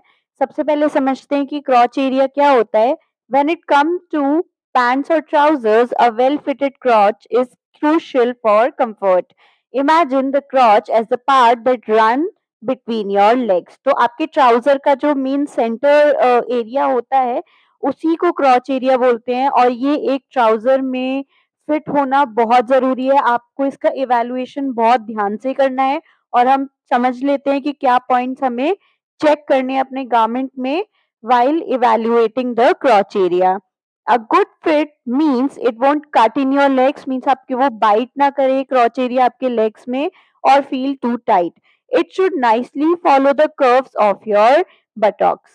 There should be a slight ease in the crotch area, not too tight, not too loose. ठीक है, तो crotch area में थोड़ी ease होनी चाहिए। ऐसा नहीं कि आपने कंफर्ट के चक्कर में बहुत ज्यादा ईज दे दी, क्योंकि अगर हम बहुत ज्यादा ईज दे देंगे तो वो इस तरह से बल्कि दिखने लगेगा और वो अच्छा नहीं लगेगा। सो इट इज इम्पॉर्टेंट कि आप ईज स्लाइट ही रखें, बहुत ज्यादा ना रखें। नेक्स्ट पॉइंट समझ लेते हैं। Generally there is about an inch of ease, सिर्फ 1 इंच की ही ईज होती है generally. The back part of the crotch seam is longer and curvier than the front, this is because your buttocks are fuller and more rounded than your stomach. तो buttocks आपके बहुत ज्यादा rounded और Fuller होते हैं, कर्वियर होते हैं, तो उसका जो कर्व होता है जब आप पैटर्न में उसको ड्रॉ करेंगे तो वो भी काफी डीप होता है। The back part of the crotch seam is longer and curvier, काफी डीप कर्व होता है, ताकि आपका जो बैक पार्ट है क्रॉच एरिया का वो कंफर्टेबल लगे पहनने के बाद। In larger sizes it's important to have an even longer and deeper curve at the back for a comfy fit। जैसा कि मैंने अभी बताया, ट्राउजर के बैक में एक डीपर कर्व होता है। If you notice diagonal wrinkles around the crotch, it might mean the curve isn't long enough to handle the fullness of your buttocks। अगर आप अपने ट्राउजर में diagonal wrinkles को देखते हैं, इसका मतलब ये है कि जो आपके ट्राउजर का बैक पार्ट है उसका जो क्रॉच एरिया है वो उसका जो कर्व है वो इतना बड़ा है ही नहीं कि आपकी जो बटॉक्स की फुलनेस है वो उसको कैरी कर सके। Wrinkles heading upwards might be a sign of too tight fit। अगर आपको अपनी ट्राउजर में अपवर्ड डायरेक्शन में रिंकल्स देखने के लिए मिलते हैं, इसका मतलब है कि क्रॉच एरिया टाइट है। लेकिन अगर आपको रिंकल्स डाउनवर्ड मूवमेंट में दिखते हैं, इसका मतलब कि जो आपका क्रॉच एरिया है वो लूज है, limiting your movement and risking tears. If you are adjusting the rise the distance between the crotch and the waistband, जो वेस्ट बैंड और क्रॉच का एरिया है अगर आप उसको बढ़ाना चाहते हैं, मींस राइज को आप इंक्रीज करना चाहते हैं, तो आपको वेस्ट बैंड को भी अकॉर्डिंगली एडजस्ट करना है। मींस ये दोनों चीजें हैंड इन हैंड जाएंगी, साथ में एडजस्ट करनी है। ऐसा नहीं है कि आपने क्रॉच एरिया को बढ़ा दिया और वेस्ट बैंड को वैसा ही रखा, नहीं, आपको वेस्ट बैंड भी क्रॉच के साथ साथ बढ़ाना है। Okay, a well fitted crotch ensures your pants feel good, look good, and let you move with the ease। I hope this is clear। Next, need to fit। अच्छा, अब हम इसमें पढ़ेंगे कि फिट हमने इवेलुएट करना तो सीख लिया कि फिट को एग्जामिन कैसे करते हैं, कि स्लीव्स का फिट कैसा है, नेकलाइन का फिट कैसा है, क्रॉच का फिट कैसा है, लेकिन फिटिंग करने की जरूरत ही क्या है। ठीक है, हम तो मेजरमेंट से गारमेंट बनाते हैं, तो fitting should only be done when needed. Unnecessary fitting can lead to unattractive look of the garment। तो फिटिंग की जब जरूरत हो तभी करनी है, अननेसेसरली करेक्शंस नहीं करने हैं। Just doing math and fixing patterns is it enough for a perfect fit. आप सिर्फ मैथ कैलकुलेशंस करके अपना पैटर्न बना तो लेंगे, लेकिन आपको उसको इवेलुएट करना भी जरूरी है। आपको ये 3 पॉइंट कंसिडर करने जरूरी है कि क्या स्टाइल गारमेंट का जो स्टाइल है वो एक पर्टिकुलर पर्सन को सूट कर रहा है या नहीं कर रहा है। आपको ये भी मेक श्योर करके रखना है कि आपके गारमेंट में इनफ ईज हो बॉडी मूवमेंट के लिए, और आपको बॉडी शेप और पोस्चर को भी समझना बहुत जरूरी है। The best way to check all this is a test fit. तो आप ये सब चेक कैसे करेंगे, एक टेस्ट फिट के थ्रू ये सब आप चेक कर सकते हैं। Test fit generally muslin fabric को यूज करके टोल बना के चेक होता है। ठीक है, जैसे आपने पैटर्न बना दिया, पैटर्न के बाद एक सैंपल या एक प्रोटोटाइप बनता है एंड देन फाइनल फैब्रिक की कटिंग होती है। So it's like the trial to make sure everything looks and feels right. It's especially important because once you cut the final fabric, it's hard to make big changes. क्योंकि मान लीजिए आपका बहुत ही heavy और बहुत ही expensive fabric है और अगर आपने उसको कट करके बना दिया और कुछ भी करेक्शन करना हुआ तो काफी डिफिकल्ट हो जाता है। Testing saves materials and avoid wastage, क्योंकि अगर आप प्रोटोटाइप बना लेंगे और उसी में करेक्शंस कर देंगे तो आपके बाकी के पीसेस अच्छे से बन पाएंगे। But if the design is basic, उसमें ज्यादा कुछ बहुत हेवी नहीं है, the designer knows how to adjust, experience है तो आप उसको अपने हिसाब से एडजस्टमेंट कर सकते हैं। सो क्या पॉइंट्स और हमें माइंड में रखने हैं? टेस्ट फैब्रिक, कौन सा फैब्रिक यूज होता है? Muslin is commonly used, it should be a solid colour, ठीक है। कोई भी प्रिंटेड फैब्रिक वगैरह नहीं यूज करना है, ठीक है। उसके बारे में हम आगे बात करेंगे कि क्यों नहीं यूज करना है printed fabric. It should be a solid colour similar in weight to the final fabric, means अगर आपका फाइनल फैब्रिक काफी हैवी वेट का है तो आपको मसलिन भी हैवी वेट लेना है। Okay, next is the fabric type, use plain weave fabric like poplin if it's a similar weight to the final fabric, a plain surface helps see seams and details clearly, ठीक है। इसीलिए आपको printed fabric नहीं लेना है, क्योंकि plane fabric में seems को, डार्ट्स को और सारी डिटेल्स को देखना बहुत इजी होता है। आगे बात करते हैं। The next is careful preparation. आपको लेआउट, पैटर्न का layout, cutting, marking, test fabric सबको केयरफुली ट्रीट करना है, सबका ध्यान रखना है कि आपने सब चीजें ठीक से करी हैं ताकि आपको बाद में कोई इशू फेस ना करना पड़े। Assembly, quickly stimulate the finished garment by overlapping and pinning all the seam line. अगर आपको स्टिचिंग करना थोड़ा मुश्किल लग रहा है, आपको लग रहा है टाइम कंज्यूम हो जाएगा, तो आप पिनिंग भी कर सकते हैं, ठीक है। ऑल पिन्स भी लगा सकते हैं। Pinning is a faster method and reversible compare to stitching. अब आपकी कहीं पे गलती हो गई तो स्टिच को फाड़ने में काफी टाइम लग जाता है, बट पिन्स को तो आप फटाफट निकाल सकते हैं। So pinning is a faster method. Pinning technique, place pins at the right angles to seams to minimize strain and prevent gaps. Parallelly नहीं लगाने हैं, राइट एंगल पे अगर आप लगाएंगे तो आपके कपड़े पे स्ट्रेन भी नहीं पड़ेगा। For trousers use basting stitches at the crotch, crotch area पे आप कच्ची सिलाई लगा सकते हैं instead of pinning. Check in correct, examine the test fit, और अगर कोई भी करेक्शंस नीडेड हो तो उसको करें, और अगर करेक्शंस करने के बाद नॉचेस को भी, नए नॉचेस को हमें अपने पैटर्न पे मार्क करते रहना चाहिए। Okay, I hope this is clear. So जैसे कि लास्ट चैप्टर में भी मैंने कुछ एमसीक्यू प्रैक्टिस क्वेश्चंस बनाए थे, इस चैप्टर के लिए भी बनाए हैं। Please do visit the link, ये 1 मार्कर क्वेश्चन के लिए आपको काफी हेल्प कर सकते हैं, तो please visit and solve those questions. और अगर कोई भी डाउट हो तो प्लीज कमेंट बॉक्स में लिखिए, मुझसे पूछिए। एंड मैंने एनसीईआरटी क्वेश्चन एंड आंसर्स का लिंक भी दिया है, एक पीडीएफ है, उसमें चारों चैप्टर्स कवर्ड है, आप जाके चेकआउट कर सकते हैं। Okay, so now we will discuss the next part, that is methods of fit. Fitting के क्या मेथड्स या क्या टेक्निक्स होती हैं जिसको यूज करके हम लोग फिटिंग कर सकते हैं। The first one is test fit, जिसको हमने अभी अभी डिस्कस किया। The first test fit is made on the muslin at the time when the pattern is made. A basic test fit is done to check the pattern and all the corrections are done at that time only. जब हम muslin का prototype बनाते हैं तो उसी में corrections भी करते हैं। सो आपको उसमें क्या-क्या देखना ज़रूरी है? Make sure the seams and darts are in the place, कोई भी डिसलोकेशन ना हो। This fitting is always done from the right side of the garment as it is easier to make changes and corrections. Okay, these corrections become the new seam line, तो जो भी कोई correction होती है वो नई सीम लाइन या नई डार्ट बन जाती है, क्योंकि पुराने में तो गड़बड़ है, करेक्शन करने के बाद ही वो ठीक होगी ना। Okay, check the garment for ease and fullness. It is important to mark buttons and buttonhole at the right places in this fit. तो जब भी आप इस टेस्ट फिटिंग को चेक कर रहे हैं तो राइट प्लेस पे बटन और बटन होल्स को मार्क करें, क्योंकि आगे वो स्टिचिंग के लिए प्रोसीड होने वाला है। Finishing fit, the second fit is checked after the garment has been stitched, तो उसके बाद भी फिटिंग चेक होती है कि क्या करेक्शंस करने के बाद भी हमारा गारमेंट ठीक से फिट हो रहा है या नहीं, ठीक है। एंड द नेक्स्ट इज, तो बेसिकली फिनिशिंग फिट एक कंफर्मेशन होती है। Next is refitting. अगर गारमेंट में फिर भी कुछ रह जाता है या मान लीजिए मैंने मार्केट से अपने लिए एम साइज़ का कोई कपड़ा खरीदा, ओके? अब मार्केट में तो रेडी टू वेयर क्लोथिंग मिलती ही है। मैंने पर्सनल मतलब अपने इंडिविजुअल साइज़ से कुछ नहीं बनवाया है। मैंने स्टैंडर्ड साइज़ का या किसी भी स्टोर से कुछ खरीदा।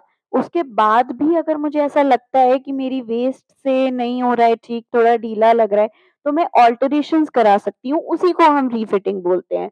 So refitting also becomes necessary when a garment is purchased and some alterations are required to fit an individual size. Okay. So if there are changes in the body size due to weight loss or gain, or if a younger person has gained height, the method of refitting a pattern or a seam that needs alteration depends on the type of the fitting defect. Okay, तो ये time के साथ alterations चाहिए होती हैं कपड़ों में। तो 3 मेथड्स हमने यहाँ पे पढ़े, test fit, finishing fit and refit. Okay, so इसके बाद आपका काफ़ी सारा प्रैक्टिकल पार्ट है। ये बेसिकली नेकलाइन की जो डिफरेंट डिफरेंट टाइप्स हैं, उनको कंस्ट्रक्ट करने के लिए कुछ पॉइंट्स हैं जो हमें ध्यान में रखने होते हैं। इनको एक बार बस रीड आउट कर लेते हैं, वैसे थ्योरी एग्ज़ाम में पूछे नहीं जाते हैं। If a neckline is made wider in the front, the same needs to be done for the back. जैसा कि हमने पहले भी पढ़ा था कि जो फ्रंट नेकलाइन होती है, वो बैक नेकलाइन से थोड़ी-सी डीप होनी चाहिए। लेकिन अगर आपने आगे मीन्स फ्रंट में नेकलाइन को वाइड किया है, ठीक है? डीप की बात नहीं हो रही है, वाइड किया है, तो आपको बैक में भी उसको वाइड करना ज़रूरी है, ठीक है? डीपर में तो हमने समझ लिया था कि आगे वाली डीप होनी चाहिए एंड बैक नेकलाइन थोड़ी-सी कम डीप होती है, आगे के कंपैरिज़न में कम डीप होती है। Try avoiding deeper neckline for both front and back. Avoid कर सकते हैं जितना आप कर सकते हैं उतना कीजिए। In case one decide to keep the neckline deeper in both front and back, and ease of about half inch needs to be taken out on the centre front neck, क्योंकि आगे की नेक पीछे के कंपैरिजन में थोड़ी सी ज्यादा deep होती है। The measurement which is taken diagonally should be marked diagonally on the pattern, and a measurement taken straight should be marked straight. For curved neckline, it is always squared out 1/4 inch either side। वो तो जब आप construct करेंगे उस समय आपको समझ में आ जाएगा कि ये किस तरह से होता है। Either side at the center back and the center front on the shoulder level। कुछ नेकलाइन फिनिशेस हैं, ये एग्जाम में पूछी जा सकती हैं, तो इनको आपको बहुत अच्छे से ध्यान रखना है। हमारी 3 तरह की नेकलाइन फिनिशेस हो सकती हैं, piping, bias facing and shape facing. तो ये तीनों क्या होती है? पाइपिंग एक बायस स्ट्रिप होती है। अब बायस को हमने समझा था, फैब्रिक का डायगोनल डायरेक्शन होता है, तो डायगोनल डायरेक्शन में फैब्रिक की एक स्ट्रिप कट होती है, उसको बायस स्ट्रिप बोल देते हैं। Piping is a bias strip या diagonal strip of a fabric 1/4 inch wide and is attached to the neckline and the seam line after stretching। तो इसको स्ट्रेच करके लगाया जाता है, front and back both side से ये विजिबल होती है। The piping is finished either by hemming or machine stitch. It is finished to about 1/8 inch to 1/4 inch wide on the right side of the garment। Okay, तो ये थोड़ी सी हल्की सी एक pipe की छोटे से पाइप की तरह विजिबल होती है, काफी अच्छी और अट्रैक्टिव लगती है। ये फिनिशिंग काफी ज्यादा यूज करी जाती है ब्लाउजेस में, क्रॉप टॉप्स में बहुत ज्यादा यूज की जाती है। ऐसा नहीं है कि सिर्फ ट्रेडिशनल में यूज़ करी जाती है, वेस्टर्न वेयर में भी काफ़ी ये यूज़ की जाती है। It is a popular finish for blouses and other Indian garments. So facing are of 2 kinds, bias facing and shape facing. Again bias, तो बायस और पाइपिंग में क्या फ़र्क हुआ? ठीक है, बायस भी एक सिमिलर स्ट्रिप होती है पाइपिंग की तरह, लेकिन इसमें फ़र्क ये होता है कि जैसे पाइपिंग तो फ्रंट आप अगर गारमेंट को सीधा करके देख लो, चाहे उल्टा करके देख लो, दोनों तरफ से दिखेगी, लेकिन बायस फेसिंग सिर्फ आपको एक ही साइड से दिखती है, ठीक है? The same is finished completely on the wrong side. आपको राइट साइड पे ये विजिबल ही नहीं होगी। आपको दिखेगी ही नहीं कि कोई नेकलाइन फिनिशिंग लगी भी है। ओके, बट एक स्मूथ फिनिश फील होगा। शेप फेसिंग, ये जैसे वी नेकलाइन होती है या ग्लास नेकलाइन होती है, कोई भी ऐसी आपने शेप बनाई है डिफरेंट सी सर्कल से अलग, मीन्स यू शेप से अलग कुछ बनाया है जिसमें बायस स्ट्रिप नहीं लग सकती, तो उसमें शेप फेसिंग लगती है। नेकलाइन की ही शेप की एक फेसिंग कट होती है और ये भी सेम, ठीक है। अ, ये भी आपको रॉन्ग साइड से ही विजिबल होती है। It is attached on the right side and then it is completely turned inside. The width of the facing varies for each design but is generally 1.5 inch wide. तो ये भी जो facing होती है वो आपको राइट साइड यानी कि सीधे गारमेंट से नहीं दिखेगी, आप गारमेंट को उल्टा करेंगे तो आपको दिखेगी। ठीक है, इनकी पिक्चर्स एक बार देख लेते हैं। जो फर्स्ट पिक्चर आप देख रहे हैं वो पाइपिंग है। ये एक बहुत अट्रैक्टिव लुक देती है गारमेंट को। ये बायस फेसिंग है जो आप ये ग्रीन कलर का देख रहे हैं जहाँ पे मेरा कर्सर मूव हो रहा है। ठीक है, तो ये आपको राइट साइड से विजिबल नहीं होगी बट आप गारमेंट को उल्टा करेंगे तो आपको वो विजिबल होगी। और शेप फेसिंग कुछ इस तरह की होती है। आपकी नेकलाइन अगर कोई इंटरेस्टिंग शेप में है तो आप उसी शेप की फेसिंग उसमें लगा सकते हैं बट ये भी रॉन्ग साइड पे आप देख सकते हैं ना, यहाँ पे सीम्स वगैरह है, रॉन्ग साइड से विजिबल होती है, राइट साइड से विजिबल नहीं होती है।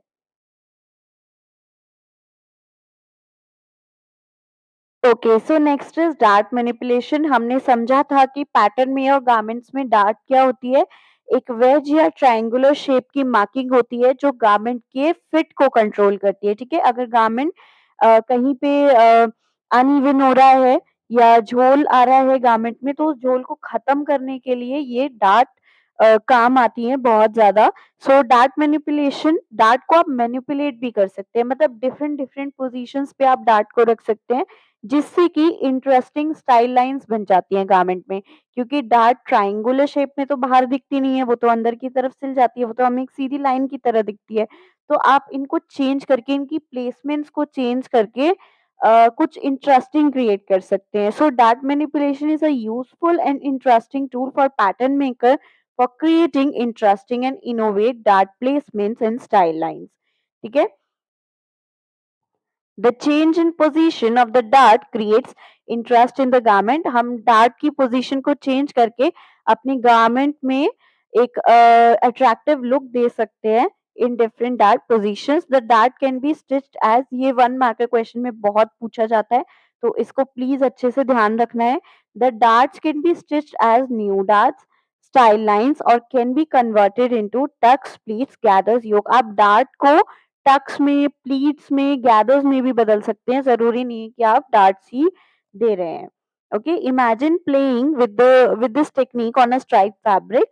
A dart not only shape the fabric but also adds a fresh look to the stripes. The basic fit of the garment is not altered by these manipulations. ऐसा नहीं है कि आप dart को अगर मीन्स मान लीजिए डार्ट की इतनी ही विड्थ है बट मैं डार्ट की जगह पर छोटे-छोटे टक्स दे रही हूँ।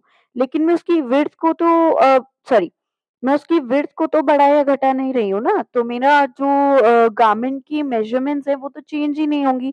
सो जो हमारी बेसिक फिट होता है, जो बेसिक मेजरमेंट्स होती है वो इन चेंजेस से कुछ भी इफेक्ट नहीं देती है, मीन्स ऑल्टर नहीं होती है, चेंज नहीं होती है। हम चाहे अपनी डार्ट को किसी भी पोजीशन पे रख के हम वो अपने पैटर्न में एडजस्ट कर लेते हैं मेजरमेंट, उससे हमारे गारमेंट का फिट चेंज नहीं होता है। तो बेसिकली ये 2 मेथड से हो सकता है। First one is pivot method and the second one is slash and spread method. आपने जब अपने स्कूल में बनाए होंगे पैटर्न्स तो आपने slash and spread method use किया होगा because this method is widely used in the industry और ये थोड़ा-सा ईज़ी भी होता है।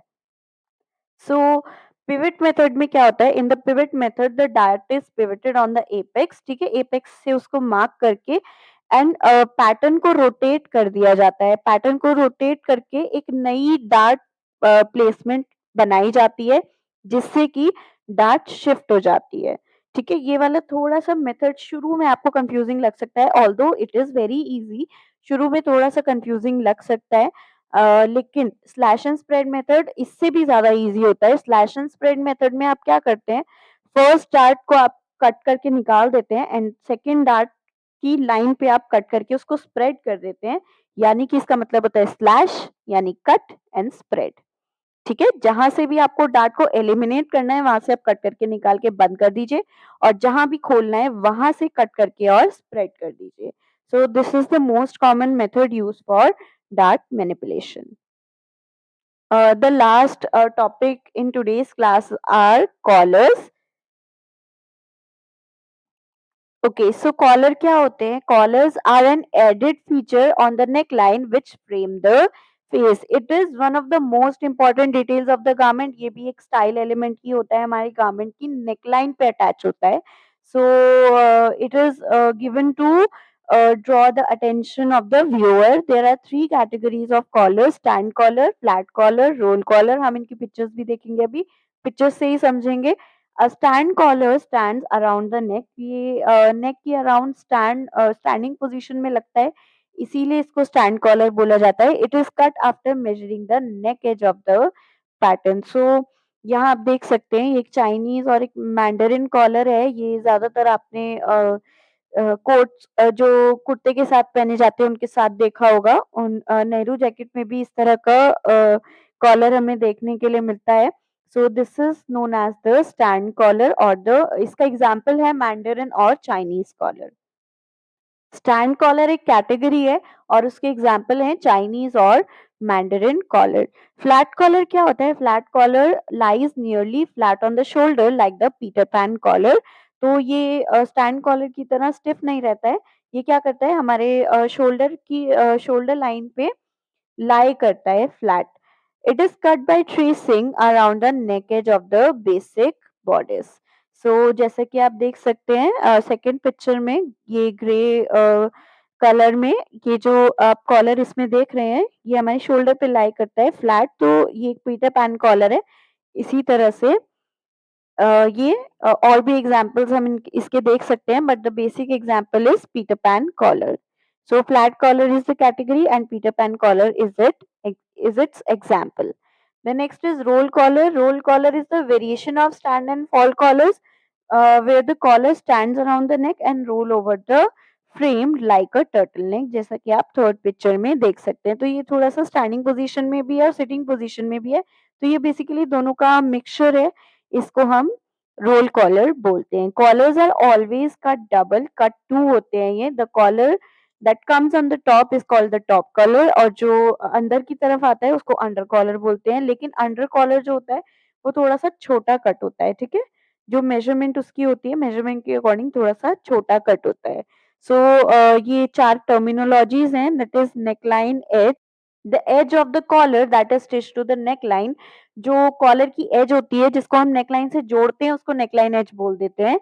Collar edge is the outer edge of the collar. It is also called the leaf edge. जो collar की अपनी आउटर एज होती है उसको कॉलर एज बोलते हैं. Collar stand part of the collar that stand specially at the centre back. जो हमारी गर्दन पे स्टैंड करता है पार्ट, उसको क्या बोलते हैं हम? Collar stand. Roll line, line of the collar on which the collar folds और रोल्स, जैसे कि रोल कॉलर में हम इधर देख सकते हैं. तो ये बेसिकली 1 मार्क का क्वेश्चन में थोड़ा ज़्यादा पूछा जाता है, तो इसको हमें उसी तरह से याद रखना है. ऐसा नहीं है कि 4 मार्कर में नहीं पूछा जा सकता, बट जनरली ये जो छोटी-छोटी डेफिनिशंस होती हैं, ये 1 मार्कर क्वेश्चंस में ही सबसे ज़्यादा पूछी जाती हैं. So thank you for watching my channel. I hope you like this video. इस वीडियो में हमने पूरा चैप्टर अच्छे से रिवाइज किया है. And if you have any doubt please comment down below, और अगर आपको वीडियो अच्छा लगा हो तो भी please comment down below. Thank you for watching my channel.